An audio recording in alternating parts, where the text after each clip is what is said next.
School. This is Classic Bowl Girls Basketball. Classic Bowl Basketball is brought to you by High Plains Tire, where your dollar goes further, and by Moore's Roofing. They're neighbors you can trust. We are set at Boomer Fieldhouse for Classic Bowl Basketball. It's the pregame show as the Tri-State's All-Star Girls athletes take to the court. Here with all the action is sports director for radio stations K101 and Z92, Tyler Riggs. Alongside with color commentary is Cade Kennedy. And to be joined on the Classic Bowl basketball microphones later this evening, a man on loan from the Woodward Chamber of Commerce, the sports broadcast leader in the Tri-State region for 39 years, the longtime news and sports voice at K101 Radio, Mr. C.J. Montgomery. We are set at Boomer Fieldhouse for Classic Bowl girls basketball. Here now is Tyler Riggs. Hello, welcome, and thank you everybody for joining us here at Boomer Fieldhouse as we continue our roll of Classic Bowl 36, the week-long celebration of Classic Bowl 36, if you will, getting ready for two girls basketball games. And Cade, my, is it a stacked couple of rosters? Absolutely. I mean, looking over it earlier today, I mean, great players from Oklahoma, Kansas, Texas. I mean, anywhere you want it from in the Tri-State area. A load of talent this year. Should be two excellent ball games.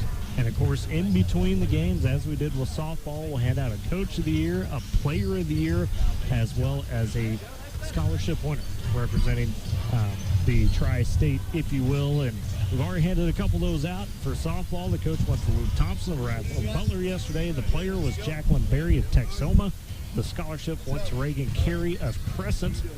And then for baseball last night, it was Josh Bay of Shattuck. As far as the Player of the Year, the Coach of the Year went to Blake Mounts of Cache. He actually coached the game with us.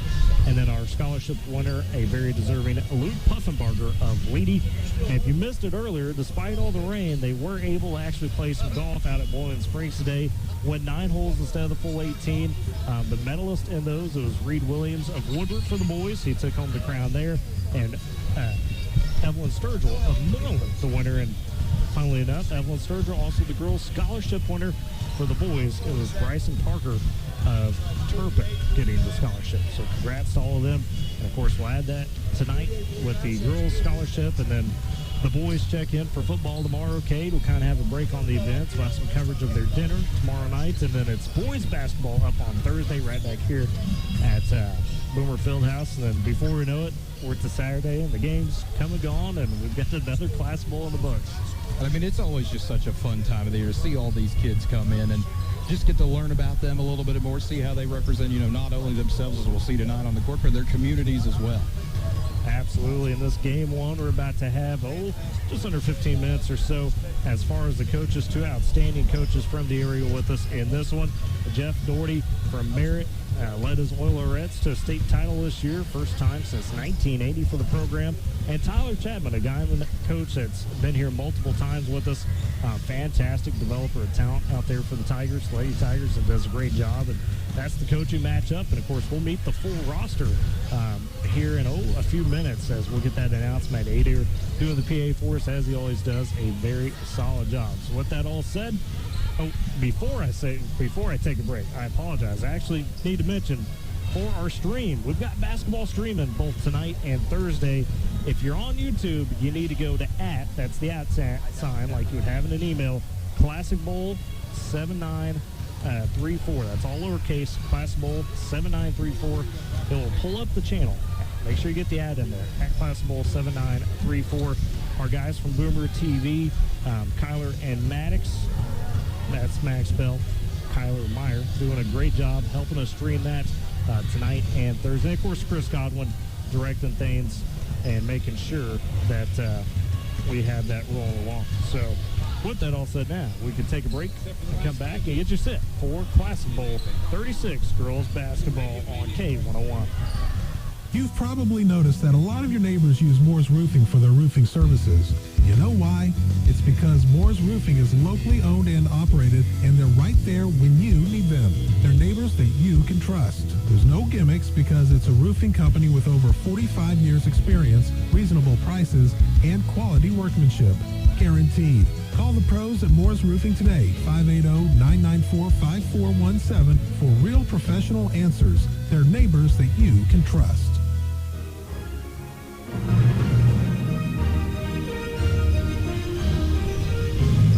And back at Jimmy Peck Court, Boomer Fieldhouse. Just under 10 minutes or so before we get festivities underway for Classic Bowl 36. Girls basketball. Cade, we mentioned the coaching matchup, but we've talked to some of the key players here for both of these teams. And folks, I say this, every single one of these girls on this roster, is a deep roster for both games. You're talking state champs, all-staters. You're talking key players from all over the Tri-States. Our softball player of the year, Jacqueline Berry, we'll see in game one on the red team. She'll be interesting to watch. Was absolutely dominant on the court as well this year. And she's pairing up with Kinley Gore of Sealing. The Sealing girls all split between the games. Kinley Gore on the red team. She'll have to face her teammate Bracy Nyberg on the white team. That'll be a fun matchup to watch. For Coach Chapman, getting to Coach Taz Watson one more time as standout post. Tasia Watson, she had a huge year, my goodness. I mean, we've seen her last couple in her games against Woodward. It's been good, but really put the pieces together this year and was, I think she, all account, had 7 30-point games. That's against 5A competition, 6A competition against Oklahoma, so that's fantastic. We've got some Willard representation with Holden Holwick on the red team. Willard, Texas, of course. Some Kansas players, Carson Jacobson out of Messon Lodge, on Drake out of South Barber as well, all on the red team. For the white team, representing more of that tri-state, if you will, Liberals, Haley Contreras, Carly Martin out of Meade, and Messon Lodge's Aiden Bryan. All be very interesting players to watch. Some other great scorers, Blair Dale of Camden this one, Addie Matthews out of Kingfisher. I mean, it is really a who's who from the jump in this one, Kate. It absolutely is. I am really excited to see. We talked about a little bit the Sealing versus Sealing matchup. Kinley Gore on the red team and Bracy Nyberg on the white side. That should be absolutely fun to see. I'm excited to see some of the Kansas and Panhandle representation as well. Jenna Whitfield, someone that I was fortunate enough to be able to see several times in Boys City throughout the postseason. One of those players that can just absolutely change the game. Doesn't really have to do it on the offensive end. Just sometimes her mere presence alone near the post was able to help out, as well as trying to see who else. And really, there's no bad options here, Tyler. And that's always the wonderful thing about games like this. Oh, absolutely, right? And I'll let you know, I mentioned, of course, we'll have our awards presentations in between games. We'll also have a three-point contest in the halftime of the second game. That's always fun.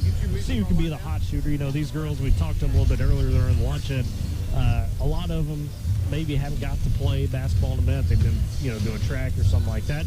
Some of them have been playing a little bit of travel ball, right, kind of end the year or playing some pickup.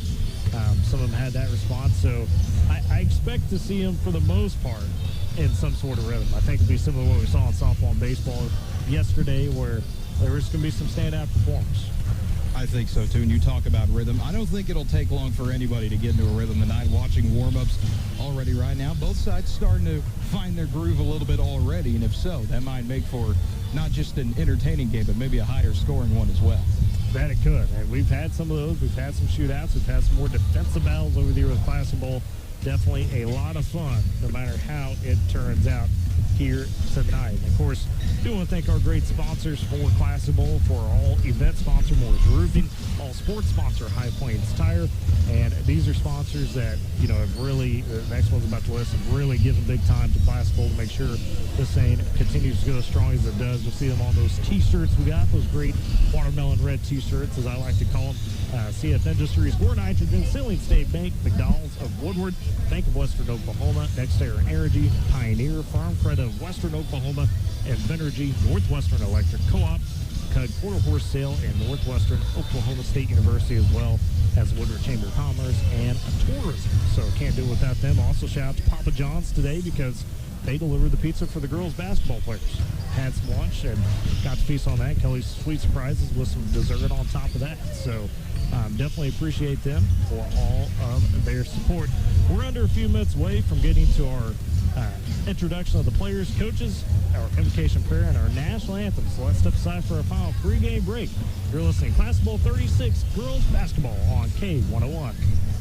Summertime is the time to save on Michelin tires. Between May 23rd and June 30th, get up to $80 via reward card or virtual prepaid card after online submission with the purchase of 4 new Michelin passenger or light truck tires totaling $900 or more. Tire purchases totaling $899.99 or less get $60. Your Michelin dealer is High Plains Tire in Woodward. See michelinman.com/auto/deals-promotions-and-rebates for complete details. Offer expires 6/30/24. Void where prohibited. From Boomer Fieldhouse on the campus of Woodward High School, this is Classic Bowl Girls Basketball Game 1. Featuring a red team coached by Jeff Daughtry of Merritt against a white team coached by Guyman's Tyler Chapman. Here now with all the action of tonight's Game 1 are sports broadcasters Tyler Riggs and Cade Kennedy. And back at Jimmy Peck Ford as again almost to our introduction of our starting lineups. And of course, by their national anthem. And very special on that, young Jonah Nelson, part of the Nelson clan here at Woodward. He'll be doing the national anthem, does a phenomenal job. And can't wait to hear that tonight. They'll be doing that pregame. They've got him kind of set up ready to go. Going to be a freshman at Woodward High School. So as CJ kind of walking through all that right now. But anyways, Cade, we've kind of broken down the teams a little bit, some of the matchups. Classic Bowl basketball has led to some great stories over the years. I mean, we're talking players that, not every single player is going to go average 10, 15, 20 points, right? And for that,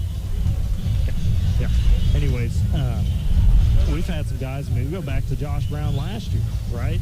He was a hard-working player out of Balco and, Forgan, and wasn't a guy that averaged a ton of points during his high school career, but he came in here and showed out. He was just earned that opportunity and gave us a special moment. And we've seen that with the girls on the same side in a couple instances, and that's kind of what makes everything special. Absolutely. I mean, like you said, I'm excited to see who kind of has that moment tonight. Feels like always somebody's going to step up. Like we mentioned, obviously, these are a lot of talented players.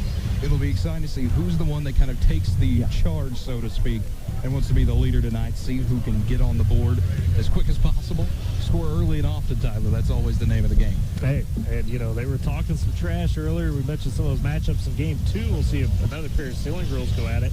Isabella Hammonds and Ariana Whetstone. Isabella said, their post players, Isabella said, hey, I'm gonna rough her up a little bit. Ariana said, I'm gonna dunk on her. So there were some of those responses. And they love being able to compete against each other and having that opportunity kind of one more time, if you will, in their high school careers. Absolutely. We've already seen that a bit with both softball and baseball, kind of when you have those athletes that have competed for so long with each other, seeing them go against each other will be equally entertaining. It is, and that's always fun. We get some of those isolation situations, and that always makes for a good time. Well, I say crowd-wise started to fill in pretty good. Obviously, about 2 games, so the crowds are kind of come and go as they do, and home side's pretty full up. Visitor side's starting to get there as well, and got to see as well the cool thing, the cheer squad, if you will, representing from all areas, right? We've got some Turpin cheerleaders, Enid cheerleader, Texoma, it looks like Fargo Gage Ford Supply, Hammond. I mean, they all compile together. So it's just amazing to see that group kind of come together out of the Tri-States. Absolutely. It's always good to see, as looks like we're just about ready to get going here. Everyone kind of slowly making their way towards center court. It looks like at least the red team seems fired up, getting in their huddle right now. White team still trying to find where they are in their huddle as well. Just about a minute and a half until we get going here. And again, do want to mention, of course, for the stream, if you're wanting to watch it as well as listen to us, we'll have our audio over it. But you go on YouTube, use the @ sign as you would in an email, and then type in Classic Bowl 7934. That's all together, lowercase. And that is where it is streamed at the moment. And that will be the same for boys basketball as well. And Kyler Max, usually Boomer TV, helping us out with that. So we very much appreciate their help and making sure that goes smoothly, as well as Chris Collin, our director of social media, if you will, for Classic Ball. So looks like they're taking kind of their final huddles. They're going to have to get lined up on the baseline, as each team will, and then as they're introduced, they'll step out, kind of give a wave, and we'll introduce all the coaches and players that way, and that day will have that. So in just a minute, we will turn it over to him once he gets that ready to go, as the clock down to about 20 seconds. So it should be any minute now. But my goodness, Cade, what can you say? You know, we already had a great Monday with softball and baseball. Ended in a tie in baseball last night. I don't think we'll do that here, but we'll see. Hopefully not. As someone who's famously not a fan of tie. And now we turn it over to Mr. Matt Ader.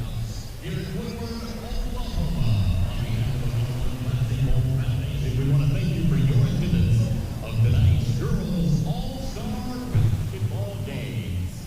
The 101 Foundation and the Classic Bowl would like to thank our title sponsors who make this activity possible. They include CM Industries, Gore Nitrogen, the Sealing State Bank, McDonald's of Woodward, Invenergy, Northwestern Electric Cooperative, Pioneer, the Bank of Western Oklahoma, Cut Quarter Horse Sale, NextEra Energy, Northwestern Oklahoma State University, and the Farm Credit of Western Oklahoma.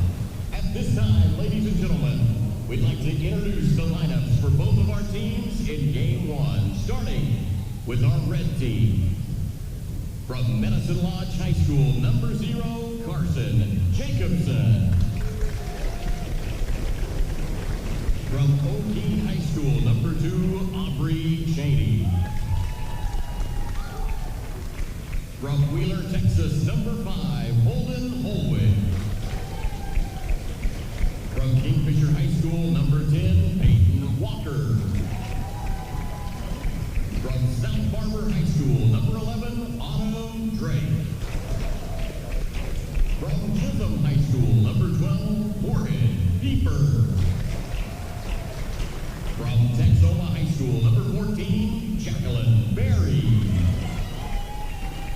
From Yarborough High School, number 15, Elizabeth D. Herrera. From Merritt High School, number 21, Addison Hartman. From Sealing High School, number 22, Kinley Gore. From Sayre High School, number 25, Emily Easter. And from Guyman High School, number 35, Gabby Uribe. Your coach for the red team from Merritt High School is Coach Jeff Doherty. And now for the white team from Turpin High School, number 2, Kimber Post. From Guyman High School, number 10, Tasia Watson. From Kingfisher High School, number 11, Addie Matthews. From Sealing High School, number 12, Gracie Nyberg. From Cashin High School, number 13, Lauren Jenkins. From Canton High School, number 20, Blair Dow. From Boise City High School, number 21, Jenna Whitefield. From Tennessee High School, number 22, Katie Meeker. From Liberal High School, number 23, Haley Contreras. From Meade High School, number 24, Carly Martin. From Medicine Lodge, Kansas, number 25, Aiden Bryant. And from Hot Creek Hunter High School, number 30, Brinkley Bartley. And your white team coach from Guyman High School is Tyler Chapman. Our referees for tonight's contest will be Rick Mashew, Jamie Osterhouse, and Chris Cameron. Ladies and gentlemen, at this time, we'd like to offer our invitation for tonight's basketball games. Please welcome K101 Classic Bowl All-Star from Tologa High School, Grace Gore.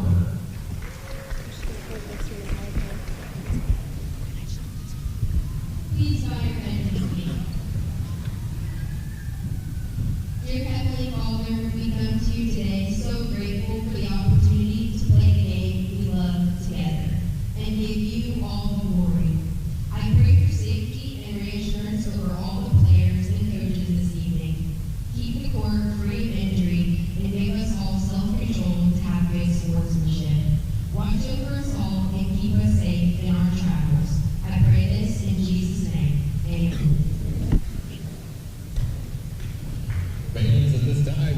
ask that you please rise and remove your caps to face the flag high above center court for the singing of our national anthem, performed for us tonight by Woodward High School freshman Jonah Nelson.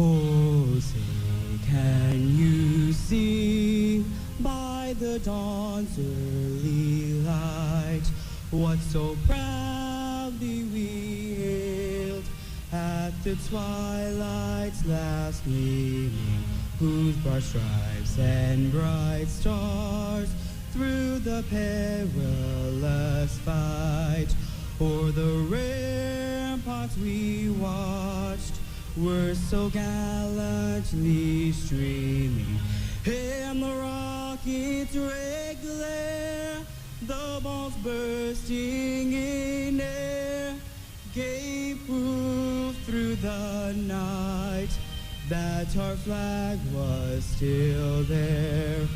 Oh, say does that star-spangled banner yet wave o'er the land of the free, in the home of the brave.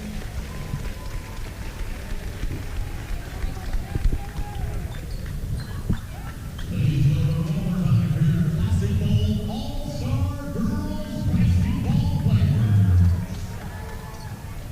And there you go, freshman Jonah Nelson, or soon-to-be freshman, I say, at Woodward High School. Beautiful rendition of the national anthem, our introduction of our players and coaches. And Kate, it's that time. We're about ready. Looks like Rick Michoud about ready to go as referee. And we'll get that final conference between our coaches, and we'll see who jumps to start Class Bowl 36 girls basketball. And I mean, sometimes that's a fascinating matchup in and of itself, just to see who wants to be out there, who wants to try to get that opening tip. Looks like no surprise. Coach Chapman going with his star, ace in the hole, Tasia Watson, excuse me, going to jump for the white team. And for the red team, our softball player of the year will be Jacqueline Barrett. The red team going right to left in front of us.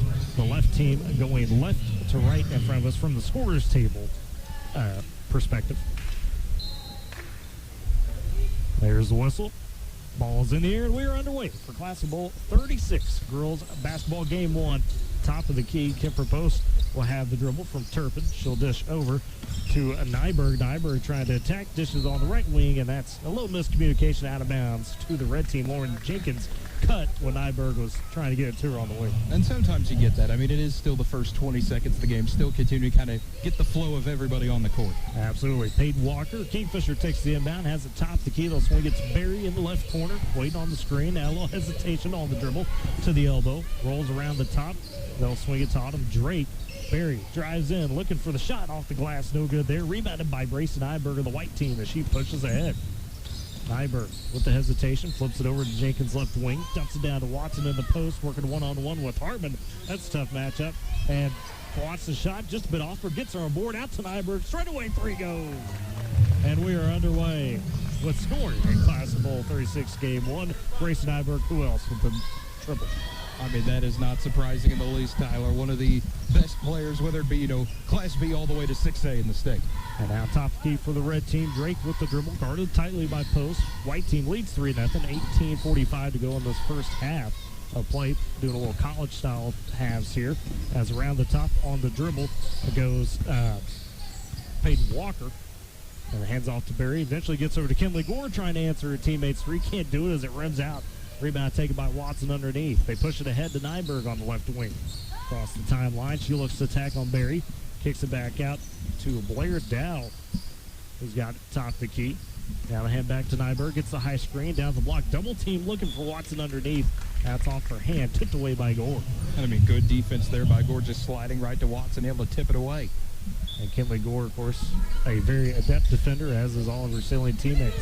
On the inbounds for the white team, they find Watson outside the left block. Her shot a little short. Rebound ripped away by Jacqueline Berry as the red team pushes ahead, trailing 3-0. And down into the post, they get it to Hartman. She trips up, out for 3. There's the answer from Kinley Gore finally, as she'll tie it up 3-all. So Kinley Gore for 3, Grace Nyberg for 3, and we're squared away at 3 with 17:40 to go in this first half. Nyberg again, top the key for the white team, gets the screen, drives below the free throw line. The jumper rims out, rebound fought for, ripped away by Kinley Gore. She'll push back the other way for the red team. For the Lady Cats of Sealing, goes top the key. Paige Walker fires straight away. That one a bit short. Rebound scooped up by Nyberg. Nyberg committed to play at Southern Nazarene University next year on a basketball scholarship. She finds Lauren Jenkins, cash and product. Now to post on the right wing. Down in the post to Watson, working hard on Hartman, and there's the foul. And Assen Hartman and Watson, that's a great matchup. That's a state champion and Assen Hartman. And then for Watson, of course, we talked about her dominance for Guyman this year. And it seems like an emphasis so far for the white team. Try to get it inside to Watson. You have that size advantage, it appears, and just keep trying to hack away. And Hartman, a great defender, but Watson, like mentioned, with that size, shoots first free throw on the 2 and makes it. So the white team retakes the lead, 4-3, 17:03 remaining in this first half.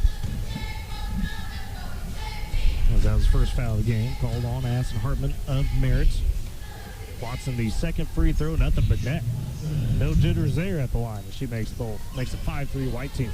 That's always good to see. Free throws, such an important part of the game, Tyler. Absolutely. Right corner for the red team. Walker with it to Barry. They go top of the key, back out to Drake. Barry in the left corner. Guarded entirely by Jenkins. Spins around her, gets into Watson, takes a bump, still finishes through the contact. And I mean, just tough shot there by Barry, able to go through the contact, as you mentioned. Still get a little bit of shot creation and get the easy 2. Squared up at 5 yet again between both teams. 16:35 to go first half. Dump down to Watson on the right block. Spin move on Hartman. Shot, though, a little short. Rebound scooped up by Kinley Gore for the red squad. They'll push across the timeline. Top of the key. Goes right wing to Drake in the corner. Walker fires another 3. That's short off the side of the rim. Rebound, though, offensively tried to be taken by Barry. Could corral it as it's out of bounds back to the white team.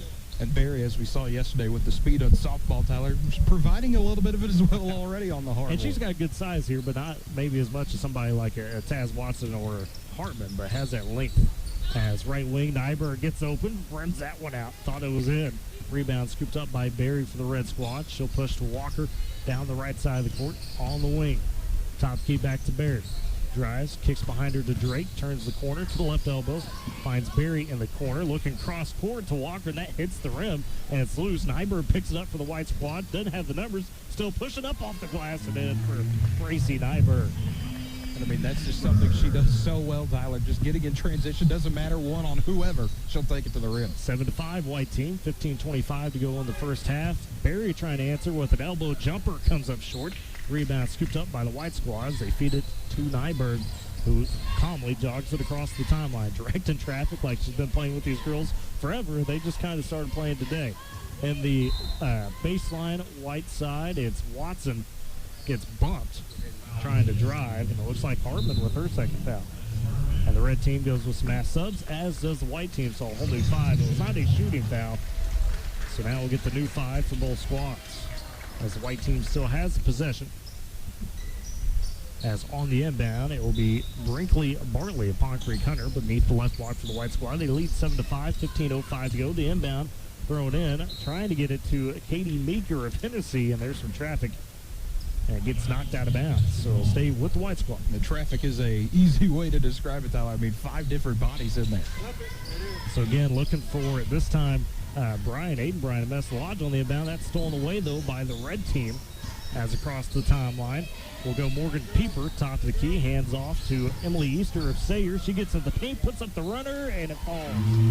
We're dribbled around a little bit, but fell, so we're tied up at 7. 14:30 to go, I should say, in the first half. White squad back the other way. Meeker on the left wing, looking to attack. A little bit of a poke as she was trying to get to the paint. Kicks it back out to Bartley. They work it inside, looking for Haley Contreras of Liberal, the point guard. She dumps it down, finds Bryan on the backside for the shot. And that's Kansas to Kansas there. Liberal to Mess Lodge with the connection as Aiden Bryan with the score. And I mean, that was just great passing back and forth, a little 2-man game there. And a quick 3 launch straight away there from Gabby Reby of Guyman for the red squad comes up short. White team takes the rebound with the lead, 9-7. A three the other way from the left wing, and that one rims out. On the three there was Carly Martin of Meade, Kansas. Red team picks up the board, though, as racing back is Pieper. Timeline, tries to get into the paint, loses the handle of it, scooped up by Bryan for the white team. Again, they have the lead 9-7, 13:35 remaining first half. Playing college style here. Contreras, top the key, gets high screen, the floater just a bit off the rim short. Rebound taken by Emily Easter of the red squad. She pushes across the timeline. A poke by Beaker, almost gets the steal, but instead Reby comes up with it. She goes on the right wing over to Holden Holwick out of Wheeler, Texas. Goes on the baseline, back over to Aubrey Cheney, the O'Keene product. Free throw line, the jumper a bit short from Pieper, the Chisholm High School representative. Rebound taken by Meeker as the white squad pushes back, still with the 9-7 lead. 13 minutes even remaining first half. Contreras in the paint, kicks it out on the left wing. The three, a bit short, but Bryan underneath can't get the putback as it's off the side. Rebound scooped up by the red team's Emily Easter.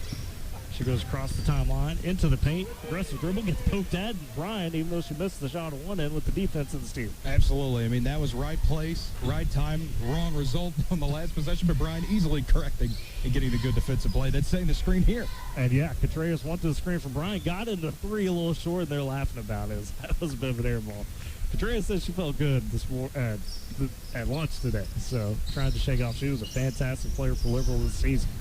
As on the right side for the red team on the wing was Easter. They work around, stolen away eventually by Carly Martin of Meade. She'll push ahead down the side. She's poked at, and that's stolen away on the recovery by Aubrey Cheney for the red team.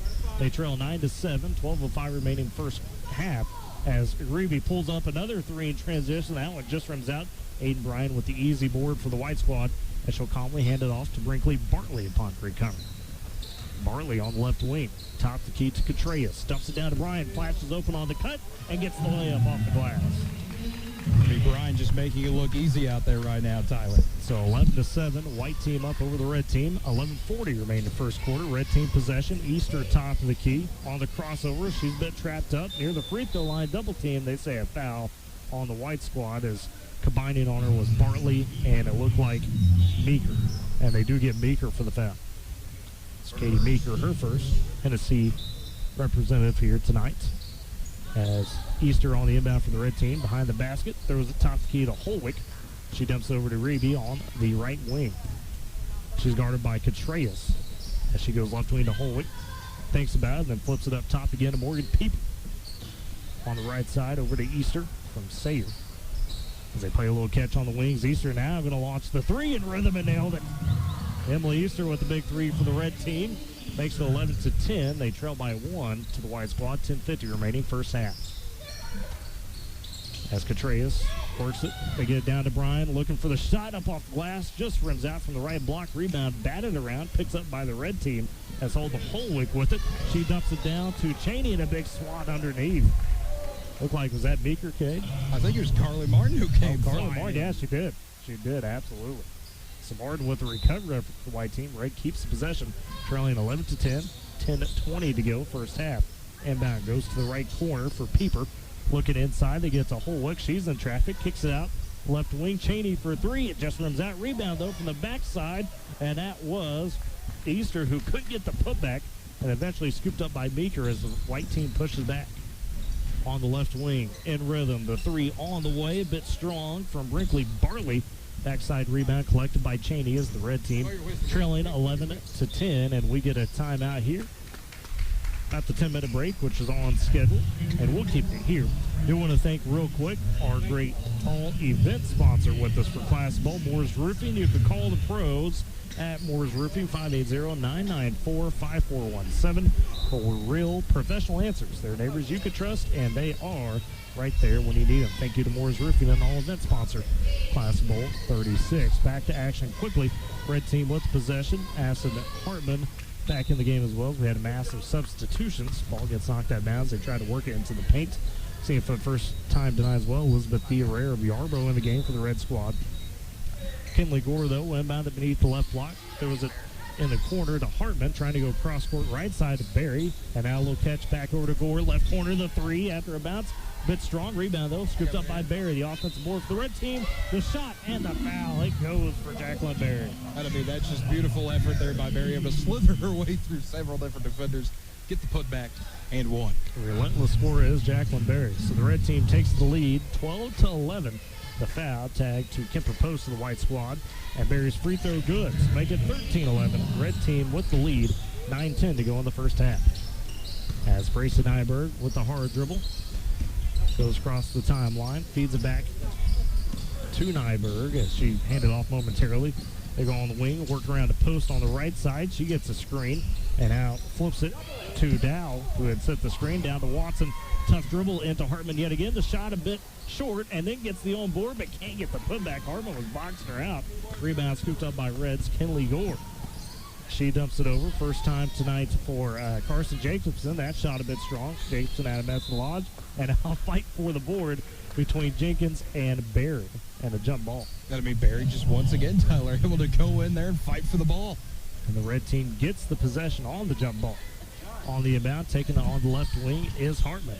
Trying to direct traffic, finds Gore beside her. Guarded by Nyberg one-on-one, so how about that? Forces the pickup over the Barry. Open for the three, that's a bit offline. But De Herrera with the rebound and the putback. 6 foot and use that size for an easy two.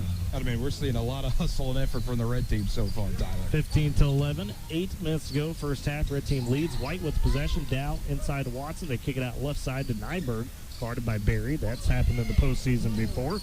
Has a turnover from the white spot. Watson can't find somebody. Gore picks it up in transition. Top key stops. Feeds it over. Shot on the way from Hartman just below the three-point line. It's off, but she gets her on board and forces the foul. The follow-up was off as well. Bass and Hartman going to line for 2 free throws. Barrett Oilerette. It's just continuing to be hustle play after hustle play for the red team so far, Tyler. Just even if you give up, can't get the shot to go, just keep fighting back for the ball. So at the free throw line for Hartman. First shot, a little short. As 7:40 to go, first half, as we're doing those 20-minute halves, kind of college style, if you will. She's a 3-time hurling. As red team up 15-11. Hartman makes it 16-11.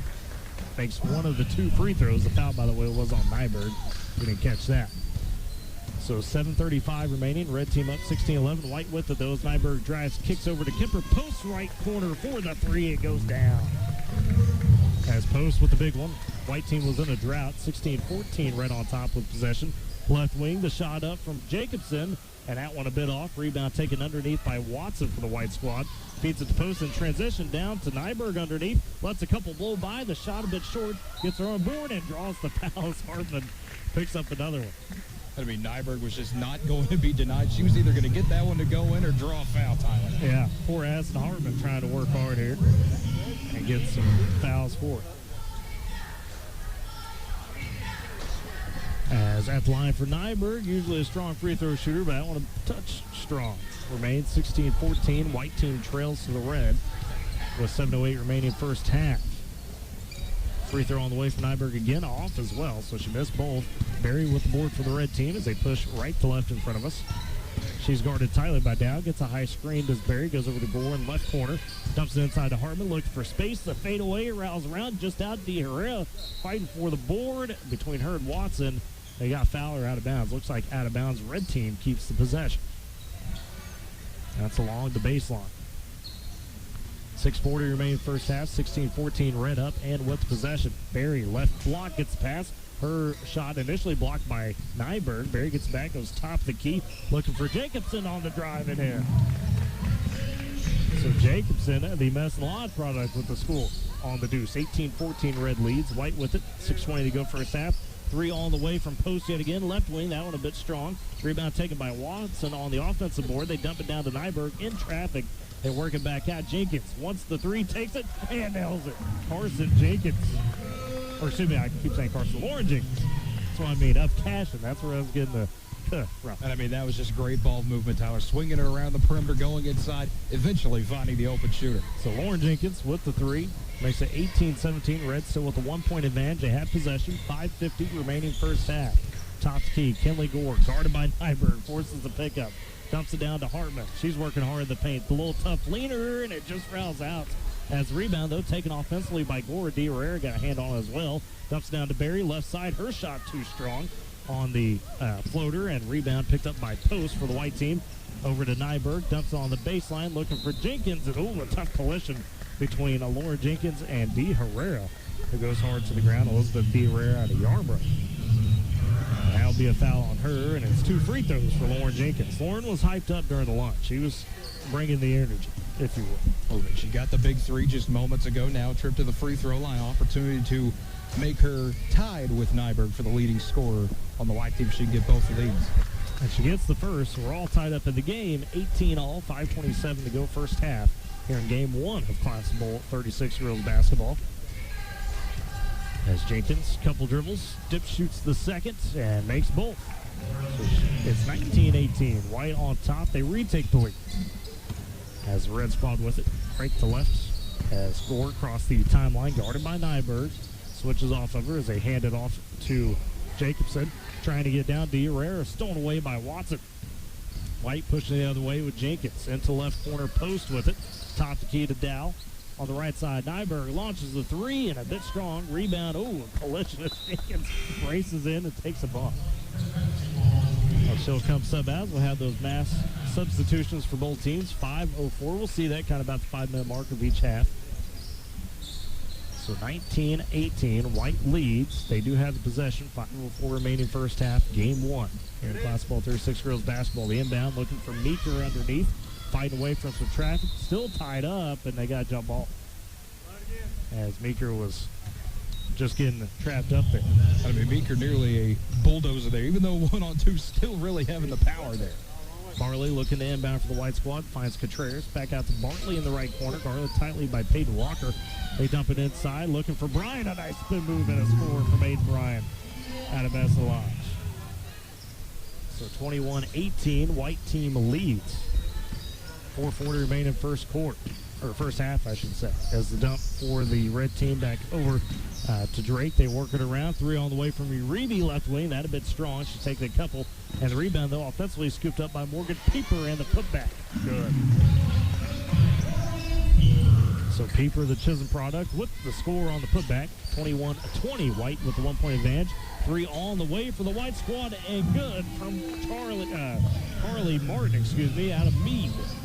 So a big one answer there. 4:05 remaining first quarter. 24-20. White on top. Red the other way. The tough leaner taken by Emily Easter. A bit strong. Rebound underneath by Brinkley Bartley. And then a steal by Peyton Walker of Kingfisher. 1-on-1 the other way for the red team on the shot. And she's fouled as Bartley tried to get back in the fin, but instead a foul. I mean, just a great job there by Walker, basically going down, embracing for the contact, knowing that either way, if I don't get the bucket here, I'm at least going to the free throw line. Walker, a great career at Kingfisher. That has a tough bunch year in, year out. She was leader of that. Trying to pull red closer as she makes the first free throw. 24-21, White leads. 3:53 in the first half. To remind you, our awards come in between games, then we'll have the 3-point contest in the second game halftime. As both free throws made by Walker makes it 24-22, 3:50 remaining in the first half. Contreras for the white team working left to right. Top key gets the elbow, pulls back on the step back, and the shot a bit strong, but the rebound by Bryan almost got the putback but got fouled, and she'll head to the line for 2 shots. And Bryan just all smiles right now, knowing that basically she's just a little bit bigger than everyone else out there. A Not bit necessarily stronger, height-wise, but has that bolt to really, as you mentioned, kind of be strong in there and kind of elbow people out of the way if she needs to. First free throw, a bit short, so it remains 24-22. White team leads red, 3:38 remaining, first half. As looks like second free throw from Bryan, rounds around and falls. So it makes it 26-22. Bryan on the board yet again with 7 now. As back the other way for the red team, it's Walker, drives on the right wing to Uribe. He pulls it back out, guarded tightly by Contreras. Goes left side to Autumn Drake, South Barbara product, dumps it down underneath, looking for Pieper. That's stolen away, though. Contreras comes up with it. As she'll push near the scorer's table for the white team, loses the handle a little bit. Collects it back, though, trying to dump it to Bryan. The Kansas connection, and Bryan again draws the foul. And Contreras, being the point guard she is, says, hey, I know when I see a hot hand and dumping it down to Brian. Yes, they just feed it into the post right now. Seems to be the strategy for the white team, and it's absolutely working. Good representative is Brian, of course, from Mesalons, as we mentioned. Glad to have that Kansas representation. First free throw, though, a bit short again. She's trying to get in rhythm there at the free throw line. Split the last pair. Has missed the front end of this one. She does have 7, though. As White leads 25-22, 3:10 remaining first half. Second free throw from Brian. That one a bit short as well. Rebound fought for, and it's scooped up by Emily Easter of the red team. She'll push down the right side to the block. Almost walked with it, but feeds it back out to Drake. Takes the shot, and that's a bit strong. Rebound, though, scooped up by Easter on the backside. Her leaner got partially blocked by Brian, and the rebound taken by Carly Martin of Meade. She'll have it top of the key, working into a double team. Kicks it out to Meeker. Right corner, launches the shot. A bit strong. It was a 3. Rebound, fought for Walker, trying to tip it to herself. But it looks like instead goes out of bounds. It'll stay with white team. And I mean, we are seeing some feisty play right now, Tyler. We talk about this, in every game. Everyone stays competitive, and that is no different today. And a 3 launched and made from Brinkley Bartley on Greek Hunters. So a big one as White now has their largest lead, 28-22, with 2:25 remaining first half. Top of the key. Walker over right side. Easter launches the long 3. That's a bit strong. Rebound scooped up by Contreras for the white squad. Across the timeline she goes. Guarded by Uribe. A nice split down to Meeker. A little fade and nails it from the right block. So Katie Meeker with the shot, the score, and white team leads 30-22, 2:05 remaining. Red back the other way as Easter gets the high screen, drives the free throw line. The shot just pops out. It was a clean look. Rebound, though, taken by the white team and Aiden Bryant. She hands off to Bartley. Has the top key. Nobody guards her. She pulls up, takes the 3. Bit strong off the back iron. Rebound skied for by Easter. As she'll push ahead for the red team down the right side of the court. Looking for Morgan Pieper on the block and a little tie-up and a whistle. As getting in there looked to be Carly Martin. And they'll give her a foul. Martin with her first. White team with lead, 30-22, minute 39 remaining first half, and the red team with possession on the inbounds. They get it out, right corner, 3 on the way from Pieper, a bit strong. Rebound collected by Meeker of the white team. Directing traffic across the timeline, going into the paint, trying to get through, and a nice block from Easter, who read that all the way. I mean, Easter really showing the hustle the last few plays, Tyler. That she is. So 30-22, minute 26 remaining first half. White team leads. They do have the possession on the inbound. Taking it. Martin on the drive, just off the glass, but Bryan with the cleanup and the putback. So Aiden Bryan with another one. She's got 9. White team leads by 10, 32-22, minute 10 remaining first half. A shot from the baseline by Pieper goes down from the left side. So Morgan Pieper with the bucket. She's got 4, 32-28. Red team cuts it under 10. Minute remaining in the half as Contreras walks across the timeline for the white team. Trying to look again for Bryan, but the pass too strong to the post. Stolen away by Easter. She'll push for the red team. Top of the key. Has pick up the dribble. Hands it off to Drake. Tom Drake feeds it over to Peyton Walker. Gets to the paint. Cut off. Top of the key again. Goes to Easter, who works around the right side for the layup and got the foul. An A&1 for Emily Easter. Played softball with us yesterday. A few of these girls did that. Great athletes, as you mentioned. A lot of multi-sports in here. As Easter was 7 so far in this first half. And the red team trails 32-26. Easter trying to cut it back to 5 on the free throw and does. Makes it 32-27 with just 38 seconds left in the first half. 30 seconds. As Contreras top of the key with it for the white squad. As she drives down the right side, the little flip, they didn't quite pick her up, and it went off the glass and in. So 34-27, Contreras with her first bucket for the white team as they lead. And now red squad back the other way with 17 seconds and a half. They dump it down in the paint looking for Drake. Drake shot a bit strong, and the rebound taken by Martin. She'll push with 8 seconds. Scarlett Martin for the white team, top key to the left wing. Tries to pull up for the 3. It was blocked from behind. Red team picks up with 2, and at the buzzer, the shot off, but short. And so we end the first half with the white team by 34-27 in game 1 of Class Bowl 36 girls basketball. We'll step aside for a break. You're listening on K101. You've probably noticed that a lot of your neighbors use Moore's Roofing for their roofing services.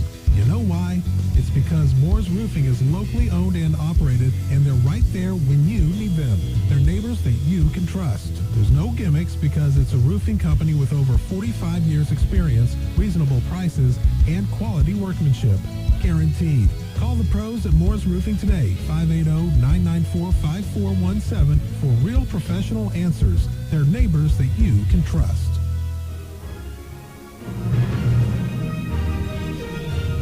And welcome back to Class Bowl 36 girls basketball on K101 as well as the K101 YouTube channel.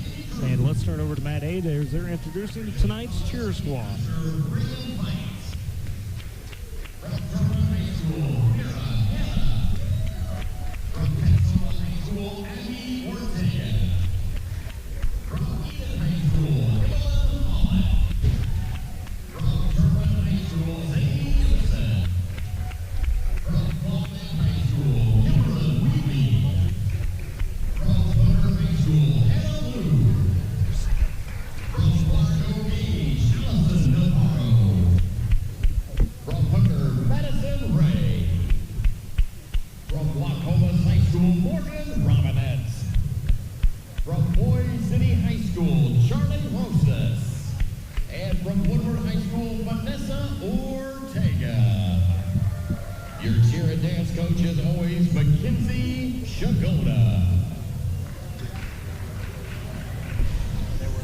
Cheer and dance squads introduced there by Mr. Adair, and Kinsey Skoda heading that up, does a phenomenal job every year with that, and some true representation from across the Tri-State Cape.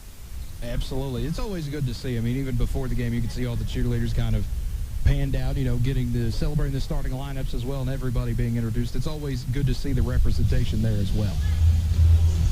Absolutely. So they're going through their routine. Again, you could watch that on the Class Bowl YouTube channel as that's currently going along. I mentioned earlier, go to @ClassBowl7934 on YouTube. Yeah, type it like that, @ with the @ sign, not AT.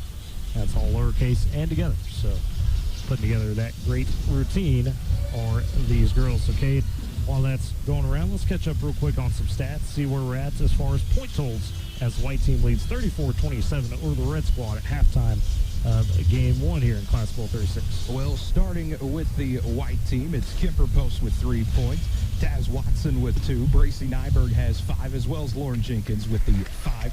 Katie Meeker has 2, Haley Contreras with 2 as well. Carly Martin has 3, Aiden Bryan with 9, and Brinkley Bartley with 3.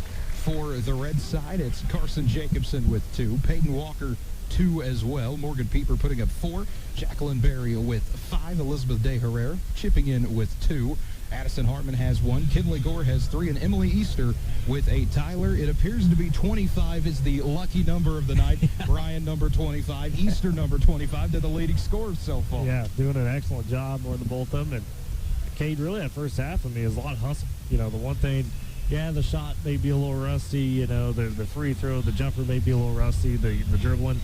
But, boy, what's not rusty is the hustle by these girls. And that's one of those, you know, it doesn't matter what type of game you have. You can have an offensive game. You can have more of a defensive game. As long as you're hustling out there, you still have the opportunity to control the game in many different ways. And like you said, we've seen it both from the white team and the red team tonight. I think that's something that's obviously going to continue. That's something you can't unteach at this point. You can't unlearn the second you get on the court. You know you've got to hustle. Absolutely not. I mean, these are competitive girls, highly successful in what they do in multiple sports. And like I said, you're just not going to take away that competitiveness. So preview game 2 a little bit, still to come here tonight. For the red team, it's going to be Greg Uribe of Moreland coaching that squad.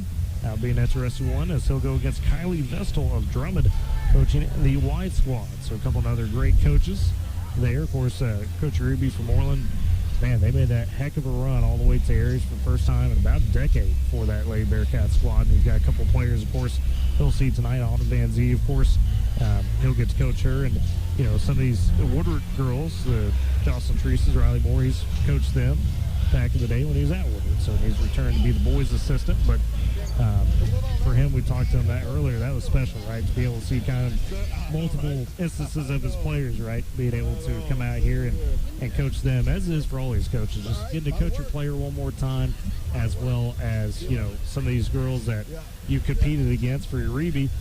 The interesting one, he's got Layla Washington on squad, a very talented forward out of Garber, and she was the one that knocked him out of the postseason. So he said he told her, hey, I'm glad you're on my team this time. But one of the players I'm excited to see for the Red Squad, especially, is someone that we've talked about, obviously covering Class B a lot, and that's Abby Schwartz. Absolutely. You want to talk about a fantastic scorer, kind of how we talked about Nyberg as well. She's a game changer. She's one of those, you give her just 3 or 4 shots, she can absolutely change the game. That is how talented she is. And then looking at it on the white side, a lot of talented players as well. Shannon Ayers from that Hammond team, Ariana Whetstone from Sealing. I mean, you've got some championship DNA on both sides. Boy, we mentioned earlier, but Hammond's doing a little trash talking, saying, hey, I'm going to rough up Whetstone because they're playing against each other. Whetstone said, nah, I'm going to dunk on you. So, I don't know if I want to see if that happens. Yeah. For sure. But it's a lot of fun here at the first half of the girls basketball Class Bowl 36. Game 1 at the half. White team leads 34-27. Do want to thank our great sponsors. They help support Power Class Bowl for all events. Of course, Moore's Roofing, our all sports sponsor, High Plains Tire. And then what we call our T-shirt sponsors really stepped up and made sure, that we could continue to run Class Bowl as we need to. That'd be CF Industries, Gore Nitrogen, Ceiling Stain Bake, McDonald's of Woodward, Bank of Western Oklahoma, NextEra Energy, Pioneer, Farm Credit of Western Oklahoma, Invenergy, Northwestern Electric Co-op, Cud Quarter Horse Sale, and Northwestern Oklahoma State University, as well as the Woodward Chamber and Tourism. So cannot do without them. And that's, also not mentioning all the great help we get throughout the week from those in the communities that, give their time to make sure we got what we need in terms of just hands, right? I mean, it takes a lot of hands on these events to make sure that they go off smoothly. So shout out to all those people that continue to do that. And, boy, we appreciate it for 36 years, I promise you. Absolutely. I mean, seeing all the basically manpower you need to make sure that everything stays afloat, it has been fantastic to see, like you mentioned, all the help and support. We truly do appreciate it. And the crowd's been great. Yesterday in softball, they were out to the foul poles as they've been seemingly since we started that. Baseball was a very strong crowd at Fuller Park. Had a record number of golfers this year as far as participation there. A lot of people out there spectating that. And then, as far as family, friends, coaches, so that was great to see. And tonight started with a good Game 1 crowd. The home side pretty well filled up. Got quite a few on the visiting side as well. And we'll have boys basketball to go here on Thursday, and those football guys check in tomorrow, so that'll be fun. We could catch up with them tomorrow night as they kind of have their welcome dinner, if you will, talk to the players, maybe some of those coaches, and get prepped for that game that's coming up on Saturday. It's going to be a fantastic one. Hopefully the weather holds. It's looking nice now, but let's hope it holds, because we've got a stellar halftime show playing, obviously, with the band. Always phenomenal. And then we're getting Dr. Frank Trace from Kansas State to come help with that. And they're going to do Queen, Don't Stop Me Now. They're going to do Tusk. And then they'll also do the Wabash Cannonball. So that'll be a lot of fun. And that'll be followed by a fireworks display coupled with a drone show. So bringing some high fancy technology to Class Ball halftime, as well as being streamed for the football game on Squirtle. Absolutely. I mean, it's great to see a lot of this going on here. Yeah. I mean, we always talk about, the football game. No better way to cap off the week, start the week. I don't know. Do you consider Friday afternoon the start of the weekend? I don't know where you really put that. Either way, it's going to be great is the main point. It is. It absolutely will. Of course, you mentioned Friday night. We do have the awards bank as well for football. That will be Friday night at the Woodward Conference Center. Woodward Conference Center there. That will be especially well. Always is. Honors some great players, coaches. And, of course, then we'll hand out some more scholarships along the way as well. In total of 9 $2,000 scholarships will be awarded by the end of the week. And a lot of that, again, some of those great sponsors we mentioned, there's people in the communities stepping up to make sure that that is possible, not only to, have it, but we've expanded on it, right, in terms of the scholarships, adding softball, baseball, and golf over the last few years. So with that said, got about a minute or so before we get the players back out and they get some warm-up shots and get ready for the second half of the girls Class Bowl 36 basketball game 1. We'll step aside for a quick break. You're listening on K101. You've probably noticed that a lot of your neighbors use Moore's Roofing for their roofing services. You know why? It's because Moore's Roofing is locally owned and operated, and they're right there when you need them. They're neighbors that you can trust. There's no gimmicks because it's a roofing company with over 45 years experience, reasonable prices, and quality workmanship. Guaranteed. Call the pros at Moore's Roofing today, 580-994-5417 for real professional answers. They're neighbors that you can trust.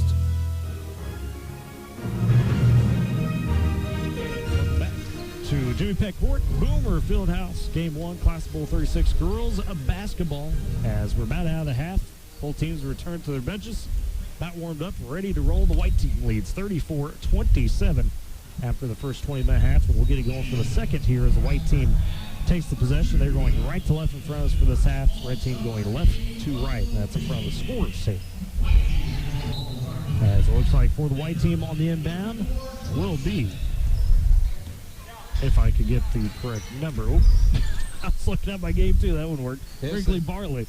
She works it to Contreras, and then they get to Meeker in the right quarter, and that's a bit strong on the three, but they get the offensive board. Contreras tries her hand nearly straight away. That's a bit short. Now fight underneath for the ball on a jump ball called with Meeker, and then a lot of red around her, and the red team takes the possession.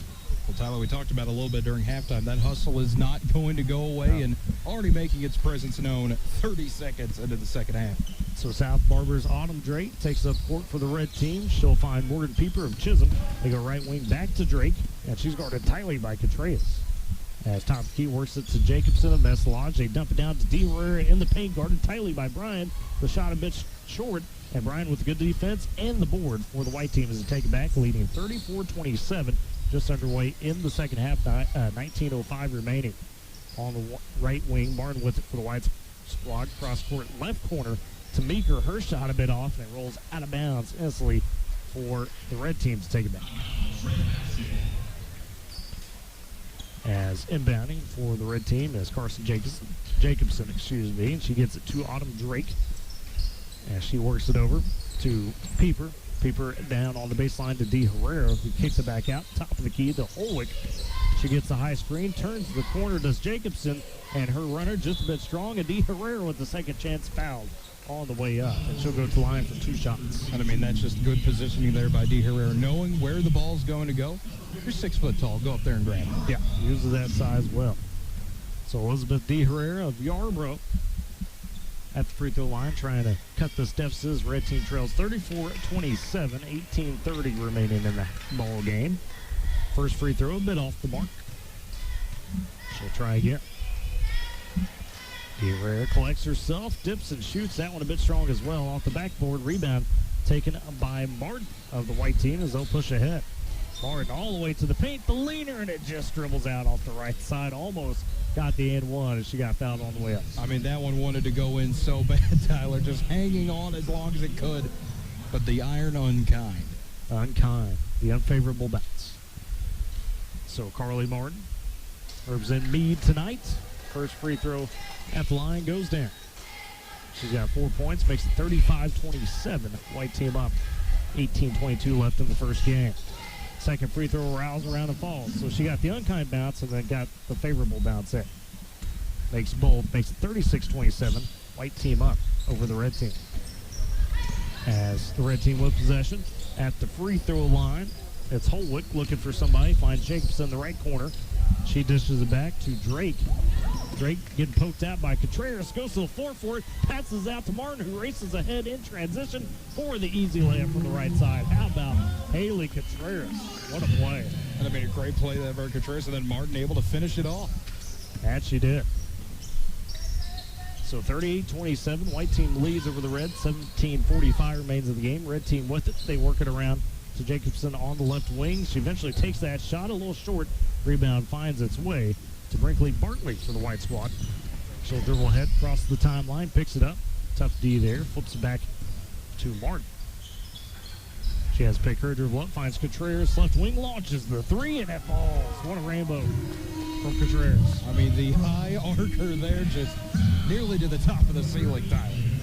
So 41-27. White team with a big lead now. As Contreras trying to get another steal. It's on the ground, a tie-up, and a jump ball. Contreras continues with the amazing hustle. I mean, Contreras has been everywhere so far, really starting at the end of the first half, continuing the great effort here in half number 2.